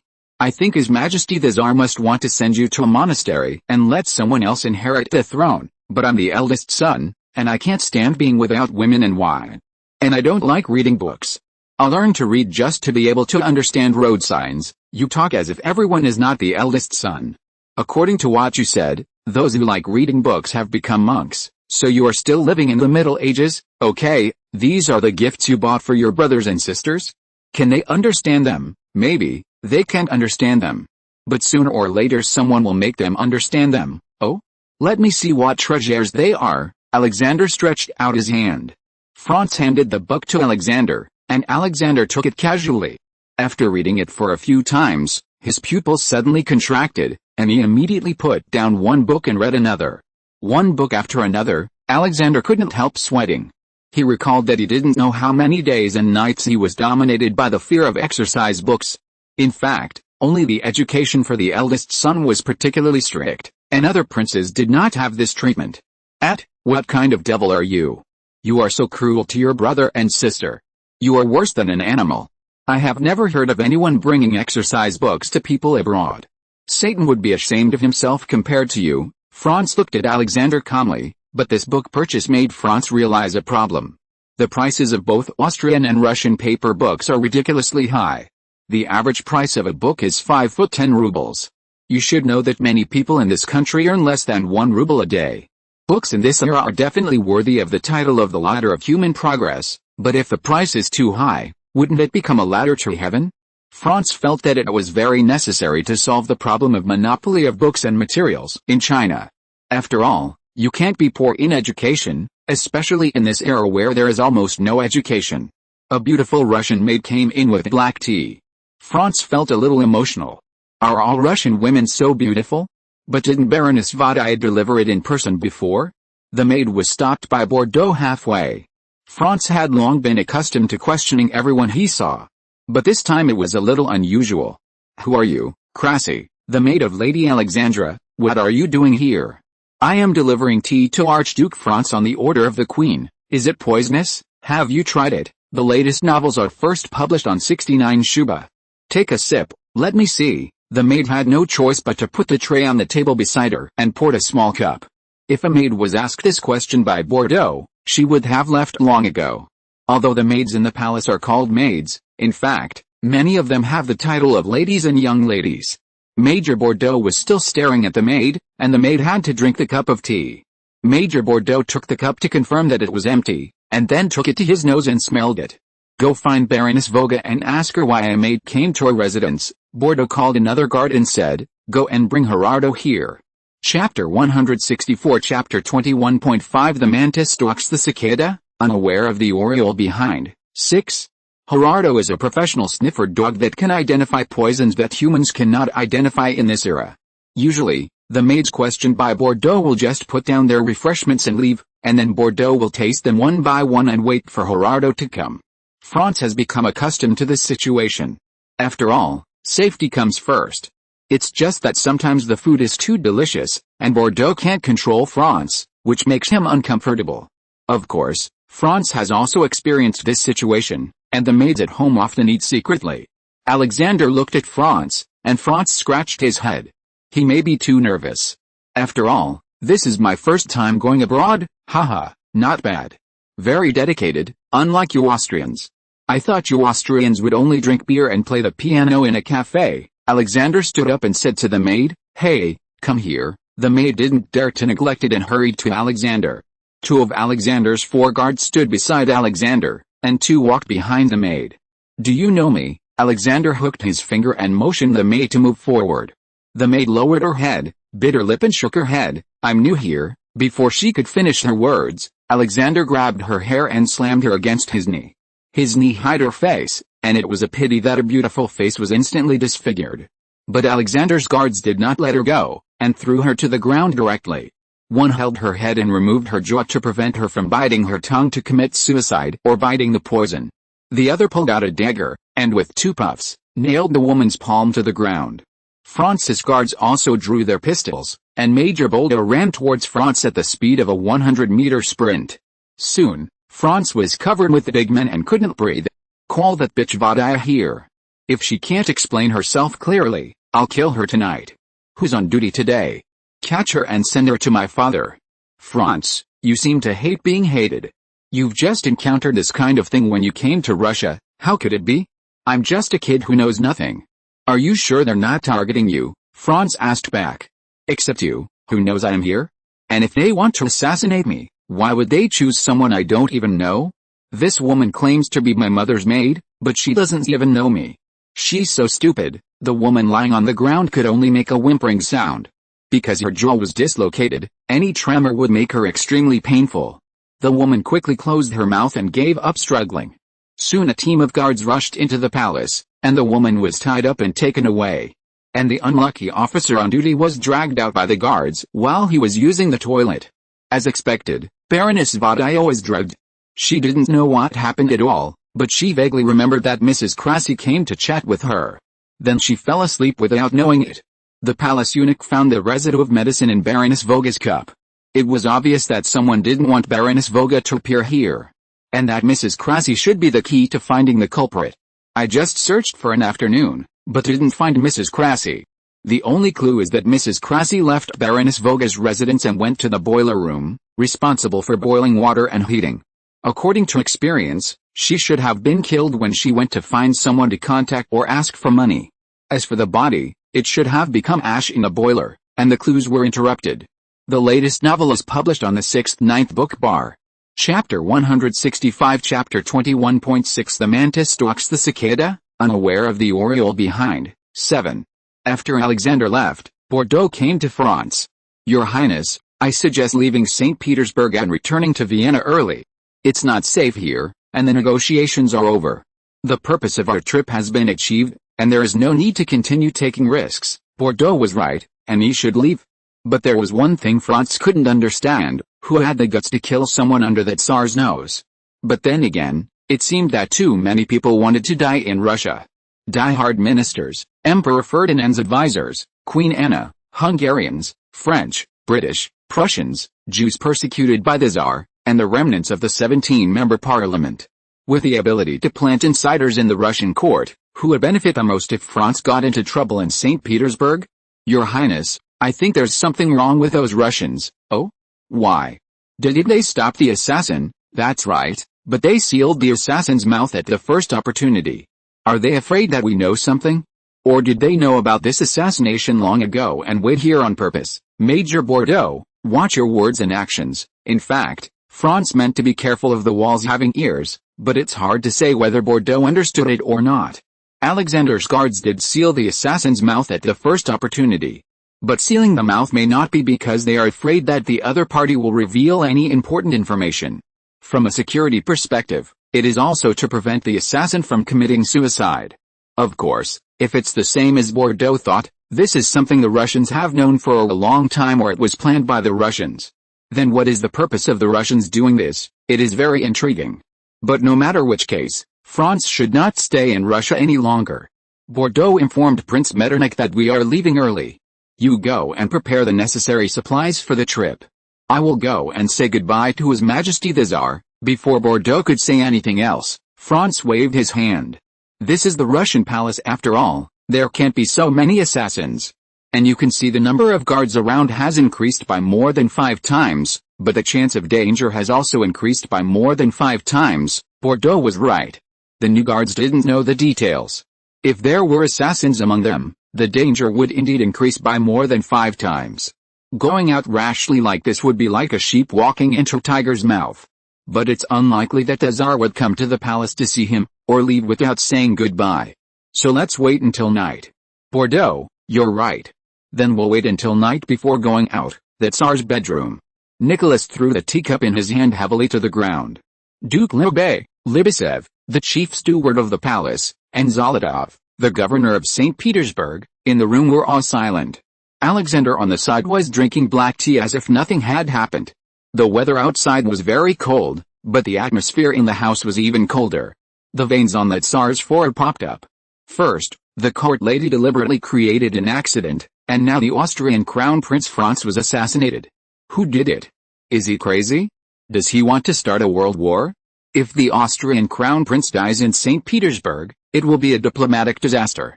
Everything Russia has done will come to naught. There are many people with motives, but only the French and the British have the ability to do all this. Guizot did want to break the Holy Alliance, but he definitely did not have the courage to start a world war. The latest novels are first published on Liujiu 9 Shuba. Damn it, Palmerston, that madman. I should have kicked that damn fat guy to death just now. Are you all pigs? Someone sneaked into my house and assassinated my guests in my house. You have disgraced Russia. Chapter 166 Chapter 21.7 The mantis stalks the cicada, unaware of the oriole behind. 8. A bunch of good-for-nothings, no one dared to answer. Outside the window, groups of guards blocked all exits in the palace, and more guards were pouring into the winter palace. Under such security, it would be difficult for even a sparrow to fly out, let alone a living person. But the Tsar seemed dissatisfied with such an arrangement, because such a thing should not have happened. Killing people and hiding corpses in the winter palace, and intending to assassinate the Austrian crown prince. This made Nicholas I, who was very proud, feel that his face was swollen. And no matter from which angle you think about it, there must be a ghost around him. It is very likely that he is hiding among the Russian high-level officials. Otherwise, no matter how powerful the other party is, it is difficult to sneak into the Russian palace and kill people. The assassin is a Swiss, a professional killer. Someone offered her £1,000 to kill someone in the Winter Palace, and promised to send £5,000 to her family if she died in the Winter Palace. The coffee brought by the assassin was mixed with some kind of toxin that would react with alcohol, and just in case, the assassin also had a dagger on him. However, before she could get close to Franz, she was stopped by Bordeaux and captured by Alexander. This task was supposed to be completed by Madame Crasy, but after knocking out Baroness Voga, Madame Crasy drank the wrong coffee. After Madame Crasy died, she was taken to the boiler room and her body was destroyed.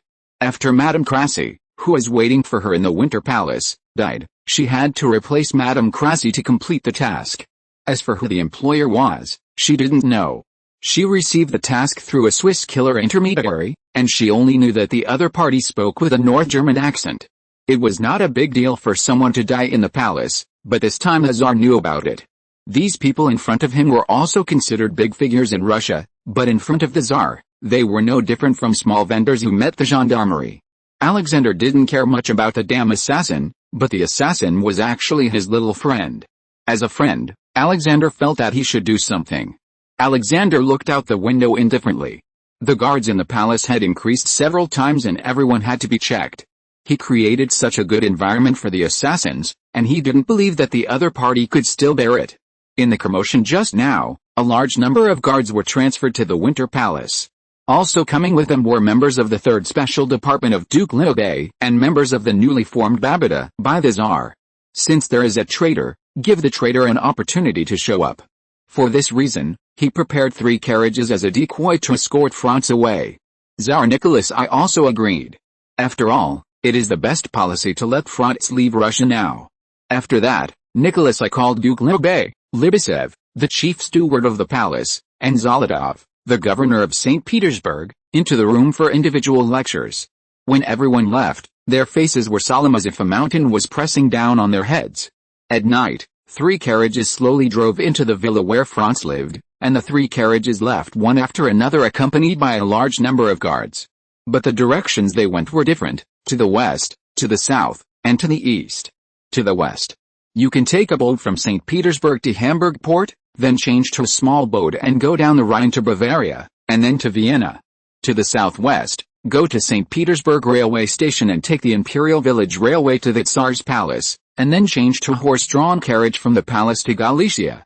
To the east, take the Neva River to Moscow, and then to the west, the port of St. Petersburg has begun to freeze, and the situation of the Neva River to the east is similar. To the south, the road conditions of the Imperial Village Railway are also very bad, and it takes a month to travel by horse-drawn carriage to leave the Tsar's palace. Chapter 167 Chapter 21.8 The mantis stalks the cicada, unaware of the oriole behind. 9. However, the ambush occurred before the carriage left the palace. A guard officer in charge of the gate security walked to the front of the carriage in the name of inspection and fired several shots into the carriage. The bodyguards in the car desperately protected the target person, and the ambush began when the target person got off the car to change. As the location of the target person was determined, a large number of guards around suddenly rebelled. The 2 sides had a very fierce exchange of fire, and the battle did not last long because the support arrived quickly.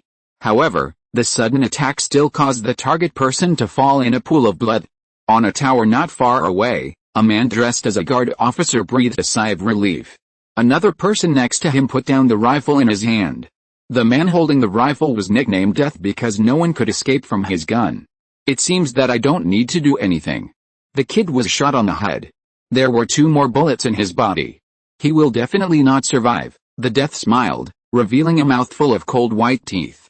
Well, do those Russians really think we will let a drunkard carry out the plan? It's just that the spies that the Empire has planted inside Russia over the years are probably all dead. Old Black, don't stand there stupidly. If you don't leave now, you'll probably stay in this icy and snowy place forever. I heard that the Russians like to soak people in ice water and then put them in the cellar. When they are hungry, they take them out, break them into pieces and eat them bit by bit. The man called Old Black is not black, on the contrary, he is an out-and-out white man. They are all warriors of the Empire. Their sacrifice is worth it in order to keep the British Empire on the throne of the first place in the century. People die for money, birds die for food. What is there to sympathize with a group of British guys who didn't make any money and lost their lives, Jonathan? Don't forget, you are also British, Old Black said with a little anger. I am Irish. When did I become British? Do they recognize me? I am also Irish. Ireland is a British territory. You are also called Irish? Can you speak Gaelic? You are an Anglican. After eating the food of the British for a few days, you really think you are British. Don't you have any faith? I do. I believe in Irish Catholicism. I pray every day, so God lets me shit so accurately. Lao He didn't want to continue to entangle with the god of death. After all, it was not fun to anger this legendary killer. This legendary killer could hit the target's head from 600 feet away, and his bullets never missed. 600 feet is probably less than 200 meters, but for people at that time, this was already a very terrifying thing. The 2 killers took advantage of the chaos to leave the Winter Palace. They will lurk in St. Petersburg for a while before leaving. The day after the assassination, the Tsar's bedroom. St. Petersburg Governor Zolotov was called in front of the Tsar. Franz is dead. Zolotov fainted on the spot after hearing the news of the murder of the Austrian crown prince. Stop pretending, isn't this what your master wants? Zolotov, who fell to the ground, immediately felt a chill spread throughout his body and shivered. I don't know if it was because the Russian winter was too cold or the Tsar's cold tone. Your Majesty, I didn't. I sent the most elite troops to protect Archduke Franz. And my son died in the battle. My loyalty to your Majesty is known to all. Before Zolotov could finish his words, he was kicked down by Nicholas I. The latest novels are first published on the 6th 9-book bar. Bullshit. Do you know why there are 3 carriages? I only told you that Franz will sit in the carriage heading west. Do you have anything else to say? I still have to apologize. I don't have much spare time now, so the updates are relatively small. After the Chinese New Year, I will update at normal speed and may also be put on the shelves. After all, I have been signed for so long, it is good to make a little money. Thanks to the book friend 20210806232711729 for the reward. If you have any opinions, you can leave a message in the comment area, or join the group for discussion. Indicate your nationality. As long as it is interesting and feasible, I will try my best to adopt it. Slip. Chapter 168 Chapter 21.9 Elmwood Blossoms. Some people said the title was too perfunctory, so I changed it. I am innocent, Your Majesty. Please forgive me for the loyalty of our family. I am also obsessed with my own thoughts.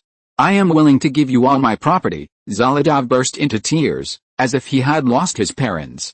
Get out of here. I am Tsar Nicholas I, the absolute monarch of all Russia. I will take what I want myself, and I don't need you to give it to me. Nicholas I kicked the governor who once stood above millions of people in the face again. Your Majesty, I was also confused for a moment. Please forgive me, confused for a moment? Do you know that your confusion almost ruined our country's century-long plan? You idiot, how can you still live in this world? Tell me who is buying your information. Who is the contact person and where is he? Nicholas I has lost his patience with this idiot. Now he just wants to know who is the mastermind behind the scenes. His name is Evanson, and he is a Dutch businessman. He lives in a villa on the banks of the Neva River in the eastern suburbs.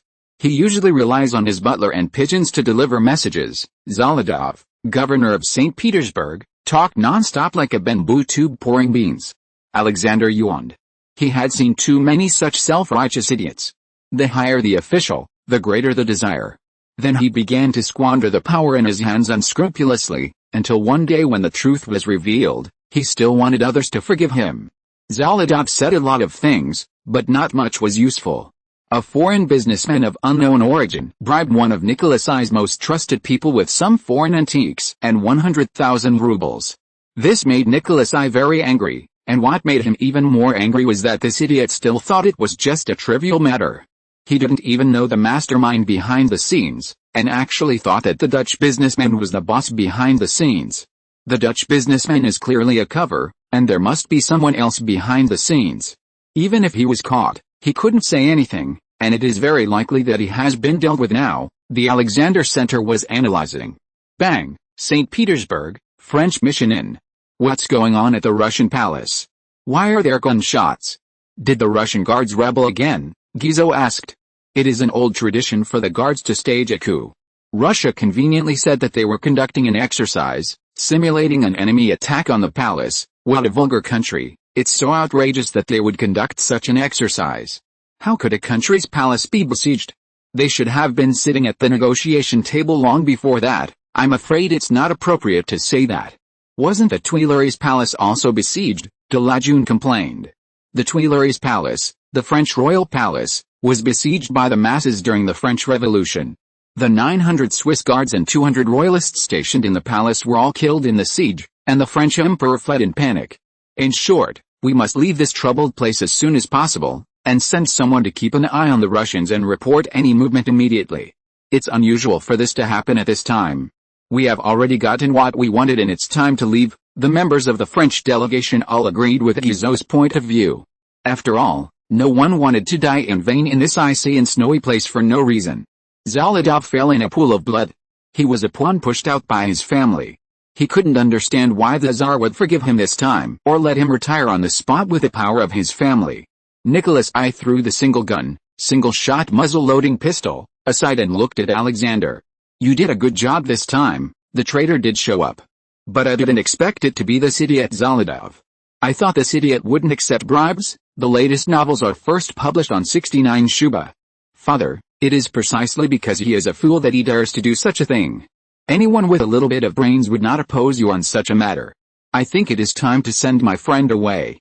Chapter 169 Chapter 21.10 The cicada ran away.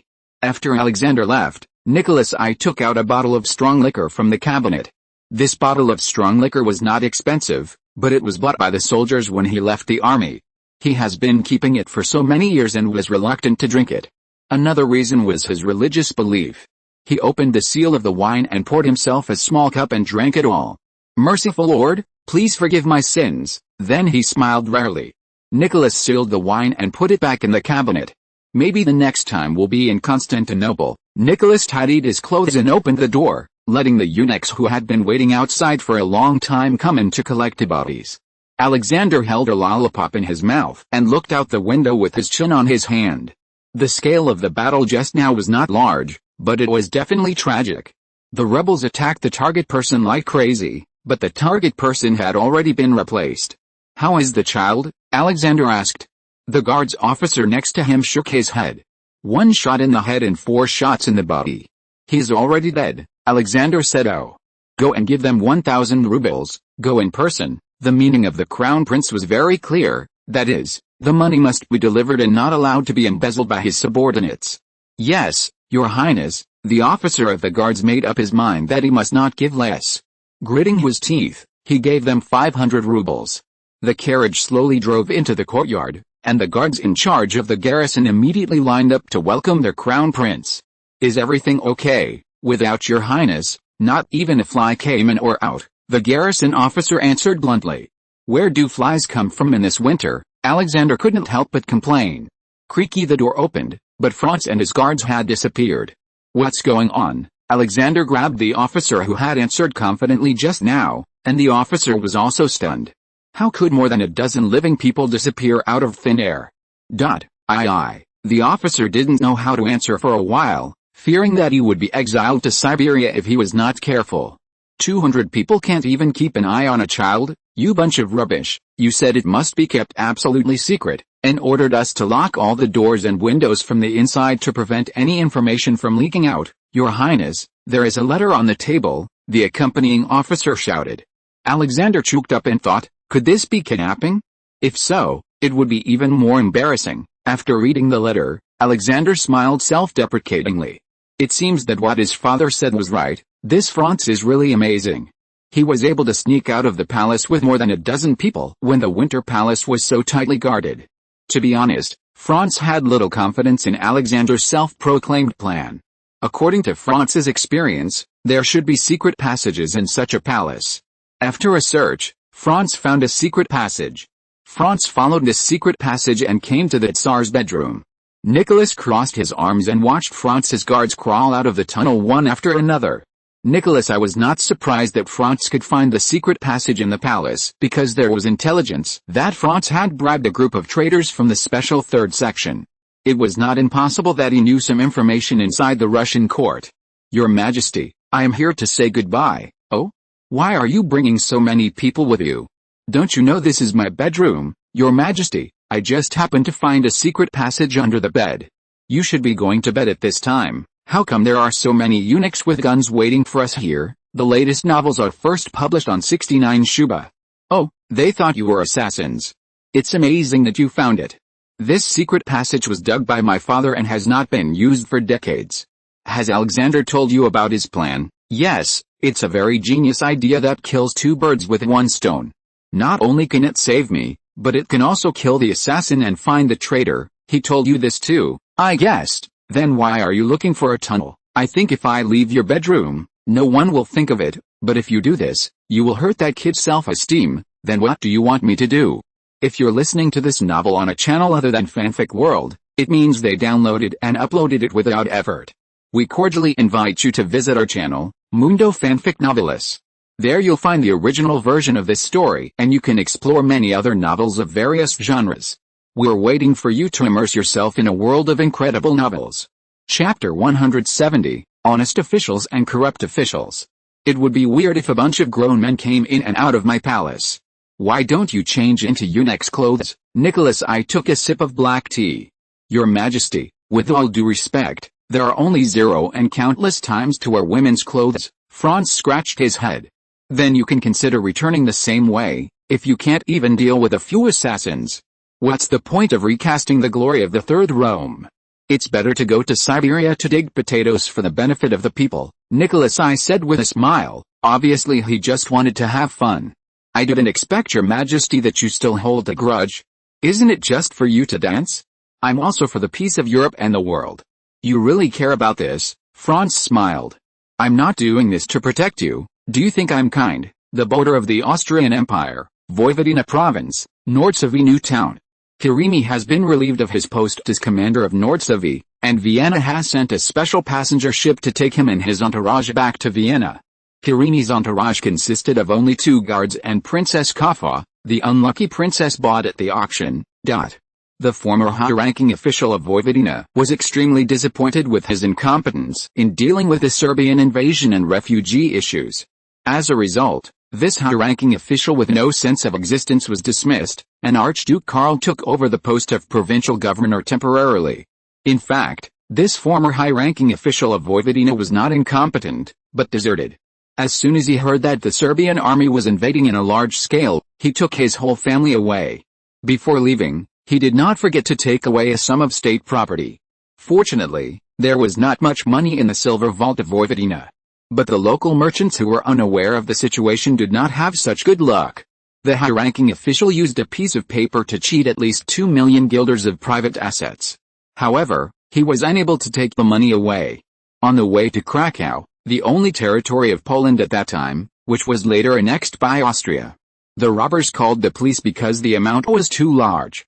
The governor of Galicia, Count Stadion, personally inquired about it and rewarded the robbers with a piece of land and several livestock for farming. Count Stadion was a rare honest official in this era, and he was also a doctor. The official system of Austria in this era was a system of granting official positions, that is, anyone who was appointed by the emperor could be an official. Of course, there were prerequisites for granting official positions, such as passing the political review, origin, and bloodline. However, character, knowledge, and talent were often ignored, so it was often the case that the grassroots could see the problems, but the top leaders turned a blind eye. Stadion's father and 2 elder brothers died in the Napoleonic Wars, so he had a strong interest in the history of the Napoleonic Wars. In order to better understand that period of history, he studied law and military science. This made Stadion the only governor with a doctorate in the Austrian Empire. His family had a large amount of land, including farms and ranches, near Prinzburg, and his family only had him and his mother. Stadion valued honor and was indifferent to money and pleasure. During his tenure, he selected talented people and punished corruption. Before 1848, the Galician military district was the only fully staffed military district in the entire Austrian Empire. Such a person would certainly not be bribed with money. He personally led people to escort the former senior officials of Vojvodina and the stolen money to Vienna.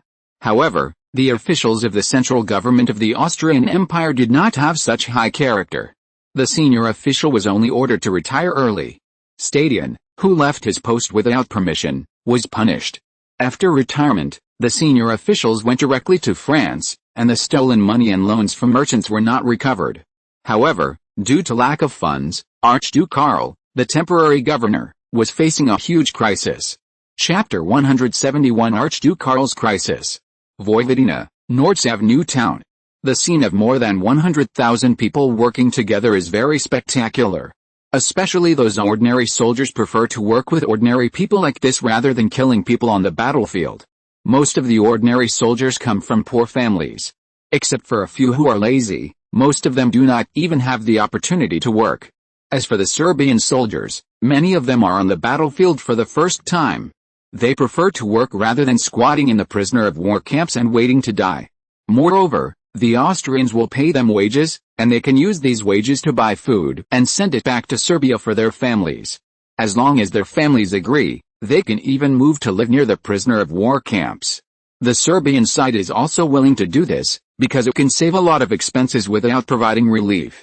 The Russian side also supports this approach, because people can leave the land but cannot take it away. These ownerless lands will naturally fall into the hands of the Russians, making it easier to control Serbia. Because the silver vault was emptied, Archduke Karl could not afford to reward and provide pensions to the soldiers. Even the wounded soldiers had to rely on church doctors to treat them, and could not afford to hire professional doctors to treat them. What is even more hateful is that Vienna refused to provide more funds for Archduke Karl's army.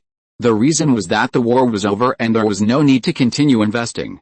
Now there are tens of thousands of soldiers gathered around Nordsavi, including Hungarians, Germans, Italians, Croatians, Slovenes, Serbs, and many veterans who are good at fighting.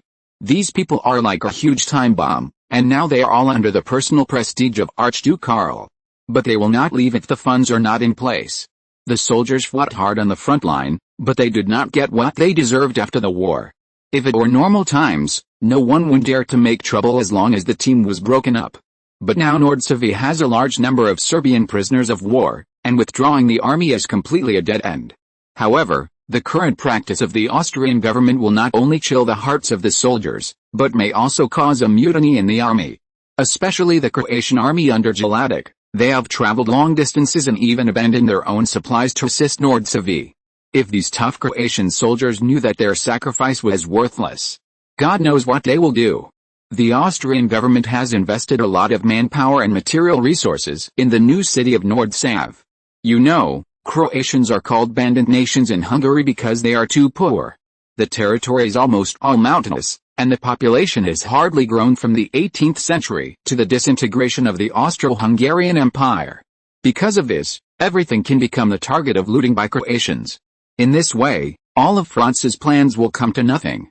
Vojvodina has once again become a tasteless and a pity to throw away. If Archduke Karl was still the young man he was back then, he might have directly embezzled the reconstruction funds for Vojvodina. But decades of life experience have made him a different person. Archduke Karl feels that the key to breaking the deadlock now lies in the city defense forces in Albrecht's hands. Albrecht doesn't quite understand. He thinks it's no big deal if his family pays for this money. After Franz and Albrecht checked the accounts comprehensively, the income of Archduke Karl's family increased by more than 3 times. After confiscating the property of the Winster family, the agent of Archduke Karl's family in Bohemia, the assets of Archduke Karl's family have been greatly increased. Of course, even so, in the entire Austrian Empire, apart from the Rothschild family, only Albrecht would think that 2 or 3 million guilders was not a big deal. But Archduke Karl had his own solution, which was to hold a special auction. The auction items were almost the same and there were only 10 of them, which were military flags captured in the war. Chapter 172 Archduke Karl's Solution. In the West, it is a very glorious thing to capture the enemy's flag, and the flag has a very strong symbolic meaning.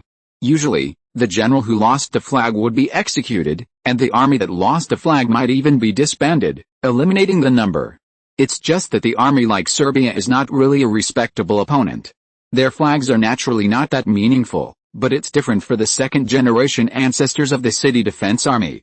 If they can hold a captured flag in their hands when they return to Vienna to be reviewed by the emperor, then it will be very face-saving, and they are willing to pay a considerable price for this. Archduke Karl really saw this point, and he decided to sell the flag at a price of no less than 100,000 per year. But to his surprise, the enthusiasm of these second-generation ancestors for the flag far exceeded his imagination. The last 10 flags were sold at a sky-high price of 2.4 million shields. With this money, Archduke Karl can finally give money to the soldiers. There is another benefit for these second-generation ancestors to get the flag, which is to increase the enthusiasm of the nobles in Vienna to join the army. In addition, the weapons used by the Serbian army and the outdated weapons of the Austrian army can be sold. After this battle, the enthusiasm of the people of Vojvodina for arms was completely ignited. During the Serbian invasion, a large number of Serbian villages were burned down and Croatian villages were massacred. This gave the two ethnic groups a new understanding of war, and it was also to guard against each other. Civilians don't have much money, but there is support for the reconstruction plan of Vojvodina. These civilians can earn wages by working for the country, and then use these wages to buy weapons. As for so many weapons flowing into the civilian population, it would be a disaster if it were placed in modern times. But it was not a big deal in Europe at that time, and the civilians of various countries had a large number of weapons. After the Napoleonic Wars, a large number of soldiers retired from various countries, and at that time, European soldiers could retire with their weapons. In the following decades, millions of rifles flowed into the European civilian population. And for border areas like Vojvodina, there is more than one way to get guns. Instead of letting foreigners and profiteers get cheap, it is better for the Austrian Empire to sell them itself. As for security issues, there are currently tens of thousands of regular troops stationed in Vojvodina. If anyone dares to make trouble in front of this group of people, Archduke Karl will be happy to let these soldiers who are feeling uncomfortable go out and let them know what hell is.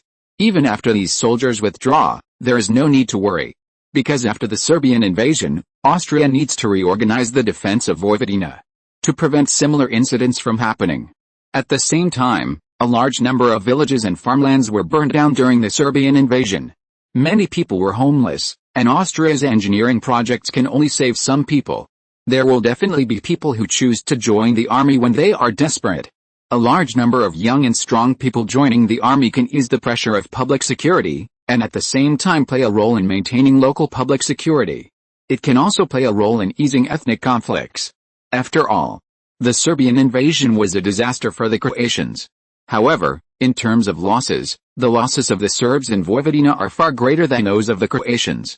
Although the Serbian army attacked almost all the Croatian villages they saw, almost all the Croatian villages chose to fight to the end. The vast majority of Serbian villages chose to surrender, and many even chose to join the Serbian army. However, the Serbian army wanted to win quickly due to wrong intelligence, and almost destroyed all Serbian villages. After the war, the Croats occupied a large amount of Serbian land and even robbed Serbian refugees. The mutual distrust between the two nations led to the further deepening of the conflict between the two nations. Archduke Karl did not want them to fight on Austrian soil, so he tried to balance the forces of both sides. Chapter 173 Just a running dog. In Franz's eyes, Archduke Karl's approach was not wrong. Since the military flags have been auctioned, why not sell official positions and titles at the same time? You should know that the current official system in Austria is a system of bestowing official titles, and the purpose of these people is just to get promoted and get attention. Anyway, it is not the first time that official positions and titles have been sold in Austria. It just so happens that there are a large number of vacancies in Vojvodina and Bosnia and Herzegovina. Both regions are places with high risks and low returns, and the second-generation rich who can't bear hardships will soon give up. What if there is really a genius who can manage such a region, or a saint who really serves the people wholeheartedly? Then why not let go and hand over power to them, and let them enter the core circle of Austria? As for the title, this kind of hi-hat that doesn't cost money, give them as much as they want. If it doesn't work, you can develop new titles for them in the future, such as silver, gold, diamonds, etc. As for selling weapons to civilians and neighboring countries, it was a routine operation at the time. But in Franz's eyes, it is not worth a loss, because the people in this area are already full of martial virtues. The abundant martial virtues among the people make it difficult to be conquered by the enemy, but it is also not conducive to one's own management. Especially in areas with acute ethnic issues, a raging fire may be ignited if one is not careful. In addition, the Habsburg family has always adhered to a policy of balancing the forces of both sides to let them fight each other and maintain overall stability. So even if a large number of Serbs rebelled or even surrendered to the enemy, Archduke Karl still decided to help the Serbs. To this, Franz just wanted to say, fuck the balance. Those who get along with me eat meat, those who don't get along with me eat shit, and those who oppose me don't even have shit to eat. The national project of the Austrian Empire and the reconstruction plan of Vojvodina are their last chance. Although the two main ethnic groups living in Vojvodina are Serbs and Croats, the actual land is in the hands of Hungarians and the Austrian royal family.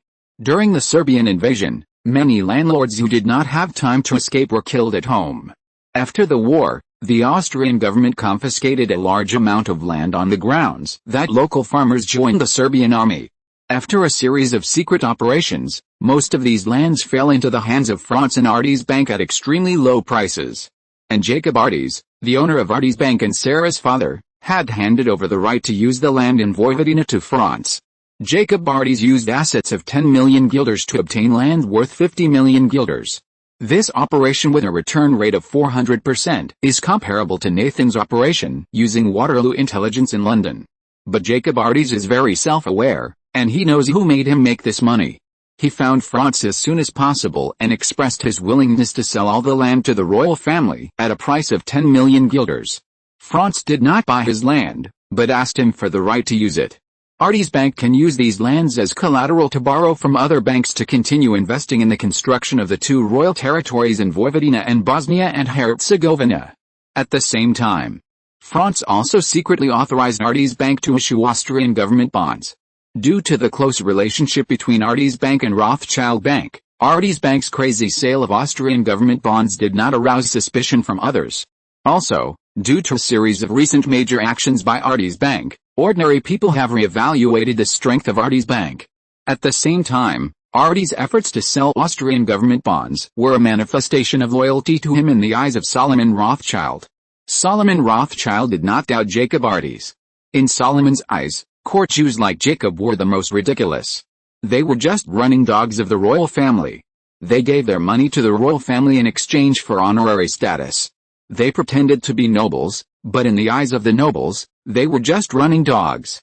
In the end, the ending of the cunning rabbit dying and the running dog prospering was inevitable. But Solomon forgot that the Rothschild family also started like this. Chapter 174 The suicide victim stabbed 7 times in the back. Recently, Lieutenant Colonel Hans, formerly captain, has been a little irritable. Although he has been promoted recently, he is under more pressure than before. He used to be a company commander of a combat unit, and he led soldiers to train and patrol every day. Because of his bravery in the previous battle, he was promoted to battalion commander with the rank of lieutenant colonel. However, due to the heavy losses of his troops, he was forced to transfer from the combat sequence to the logistics support, that is, the gendarmerie battalion. The reinforcements for the Battle of Nordsavi mainly came from Vienna, Salzburg and Croatia. This has resulted in a situation where generals are everywhere and colonels are as numerous as dogs, and ethnic minority soldiers are even more untouchable. There are also tens of thousands of Serbian prisoners of war in the prisoner of war camps. It would be fine if these people were kept in the prisoner of war camps. But I don't know what's wrong with the higher-ups, and they have to go out to work. One thing that surprised Lieutenant Colonel Hans was that no one thought of escaping collectively when so many brutal enemies gathered together. Of course, occasionally someone would try to escape, but the end result was often hung on a tree by Croatian soldiers. But the number of Serbian prisoners of war executed by the Austrian Empire was far less than the number of people who died in internal strife. A few days ago, a famous person died in the prisoner of war camp. According to the Serbian general, he committed suicide. But Lieutenant Colonel Hans and the military doctor examined the body. The man was stabbed 7 times in the back. This suicide method can only be said to be too awesome. In fact, Lieutenant Colonel Hans and many Austrian soldiers wished that the Serbs would kill each other. But he knew the person who died this time. He was a very brave Serbian warrior and a nightmare that had always troubled him. Sometimes Lieutenant Colonel Hans wondered if every Serbian was as brave as that man. Could the Austrian Empire still win? Out of respect for the strong, Lieutenant Colonel Hans bought a coffin and sent some food and wine. After hearing about it, Captain Manchel, formerly lieutenant, brought people to pay their respects in person. Second Lieutenant Taro, wounded and retired, lit the tobacco in his pipe, took a puff and put it on the coffin. The Serbian prisoners around did not protest because they all knew that this was the highest respect that the Slovenians showed to their enemies. In addition to a large number of Serbian prisoners of war, there were also many Austrian officers at the funeral. Among them were members of the guards of Archduke Karl and Archduke Karimi, and even the Berlitz regiment that was defeated by the Serbian army. I didn't expect that such a monster would die, Captain Manchel, who lost half of his butt, said. This is obviously a murder. I really don't know what these Serbs are doing. They are obviously of the same ethnic group and comrades in arms. Why do they want to kill each other? Lieutenant Taro said puzzledly. Haha, aren't you of the same ethnic group as them? I see that you didn't show mercy on the battlefield. You stabbed every dead person twice, Captain Manchel said sarcastically. He didn't understand why Taro retired after suffering a minor injury. We are from the same clan, but not the same ethnic group. I am Slovenian and they are Serbs. I believe in Catholicism and they are Orthodox. Completely different, okay? Oh, I only know that you speak the same language and look similar. I think the guy lying in the coffin must be regretting it. Regret about what? That the other half of your butt was not cut off. Mancher smiled awkwardly and pointed out, my butt was cut off by the doctor. I think he must regret not dying gloriously on the battlefield, but being killed in a dishonorable way. Taro sighed. The brave soldier was indeed worthy of admiration, but he himself was not a messenger of justice, and he did not want to get involved in any right or wrong before retiring. Chapter 175 Small Country Small Matter. Stojkovic looked at old Joe's coffin, which fell into the pit that had been dug long ago and was slowly buried. He felt very upset. The immortal old Joe was actually in the hands of his own people, and his coffin was actually bought by the enemy. There were many people among the prisoners of war who were as indignant as Stojkovic. They felt sorry for old Joe's death and felt that it was not worth it to work for such a master. As for the claim that old Joe committed suicide, anyone who had seen the body would not believe it. A person who committed suicide actually chose to stab himself in the back with a knife. This difficult action was simply incredible. On the other side, the senior Serbian prisoners of war seized the fact that there were Austrian soldiers attending the funeral. Crazy slander of old Joe as an Austrian spy was completely a suicide out of fear of crime. In fact, these senior officials did not care what the grassroots officers and soldiers thought. After all, they would return home in a while. And those low-level garbage could not afford the ransom at all. It is likely that they will stay in Austria for a lifetime. Of course, this is an evil plan that only the senior officials know. Austria, for its own interests, does not want Milos and Mihailo to become puppets of the Russians. But Austria did not want Serbia to recover too quickly, because once Serbia recovered, Austria would have to step in to win over Serbia. Serbia's strategic location is extremely important, especially the threat to Vojvodina and Bosnia and Herzegovina. It is unacceptable to let Serbia fall into the arms of Russia. Franz had already provided a compromise plan, detaining the troops of the Serbian warlords and releasing the troops loyal to Milos. At the same time, these commanders who were left alone were released, so that Milos could gain a wave of popular support. The warlords' troops stayed in Austria and became hens laying eggs. All their income would become the financial source of the new Mihailo government. The warlords who lost their troops would not have the capital to surrender to Russia, even if they wanted to. Milos naturally hoped to not offend either side and get along well with both the major powers. Although Serbia is now seriously injured, it will soon recover through agreements with Austria and Russia. The economy will be stronger than before, and the loss of tens of thousands of troops is nothing to Serbia. Serbia has a population that is not in line with its territory, and it can also absorb population from outside. There are a large number of Serbs in Vojvodina and the Ottoman Empire. The Russians want to control Serbia through immigration and land purchase, which is obviously not feasible.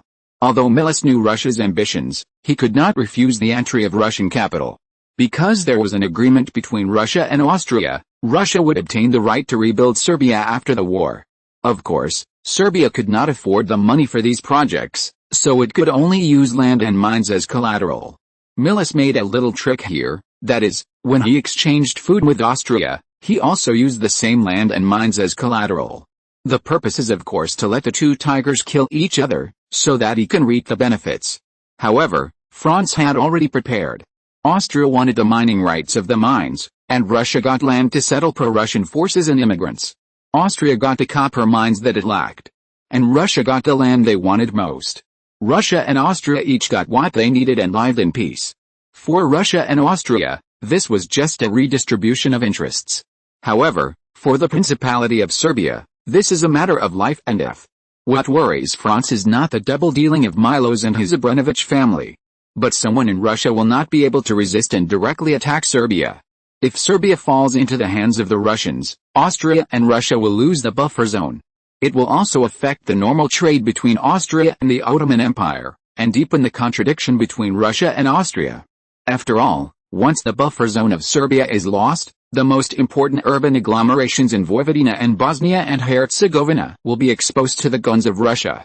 You let the old cat sleep with salted fish. I don't know whether you believe it or not. Anyway, the old cat will not believe it. End of this chapter. Thank you very much for reaching the end. Don't forget to like. Looking for more exclusive content and immediate access? Subscribe to our Patreon. Remember, every like, subscription, or donation encourages us to continue. Thanks to everyone. See you in the next video.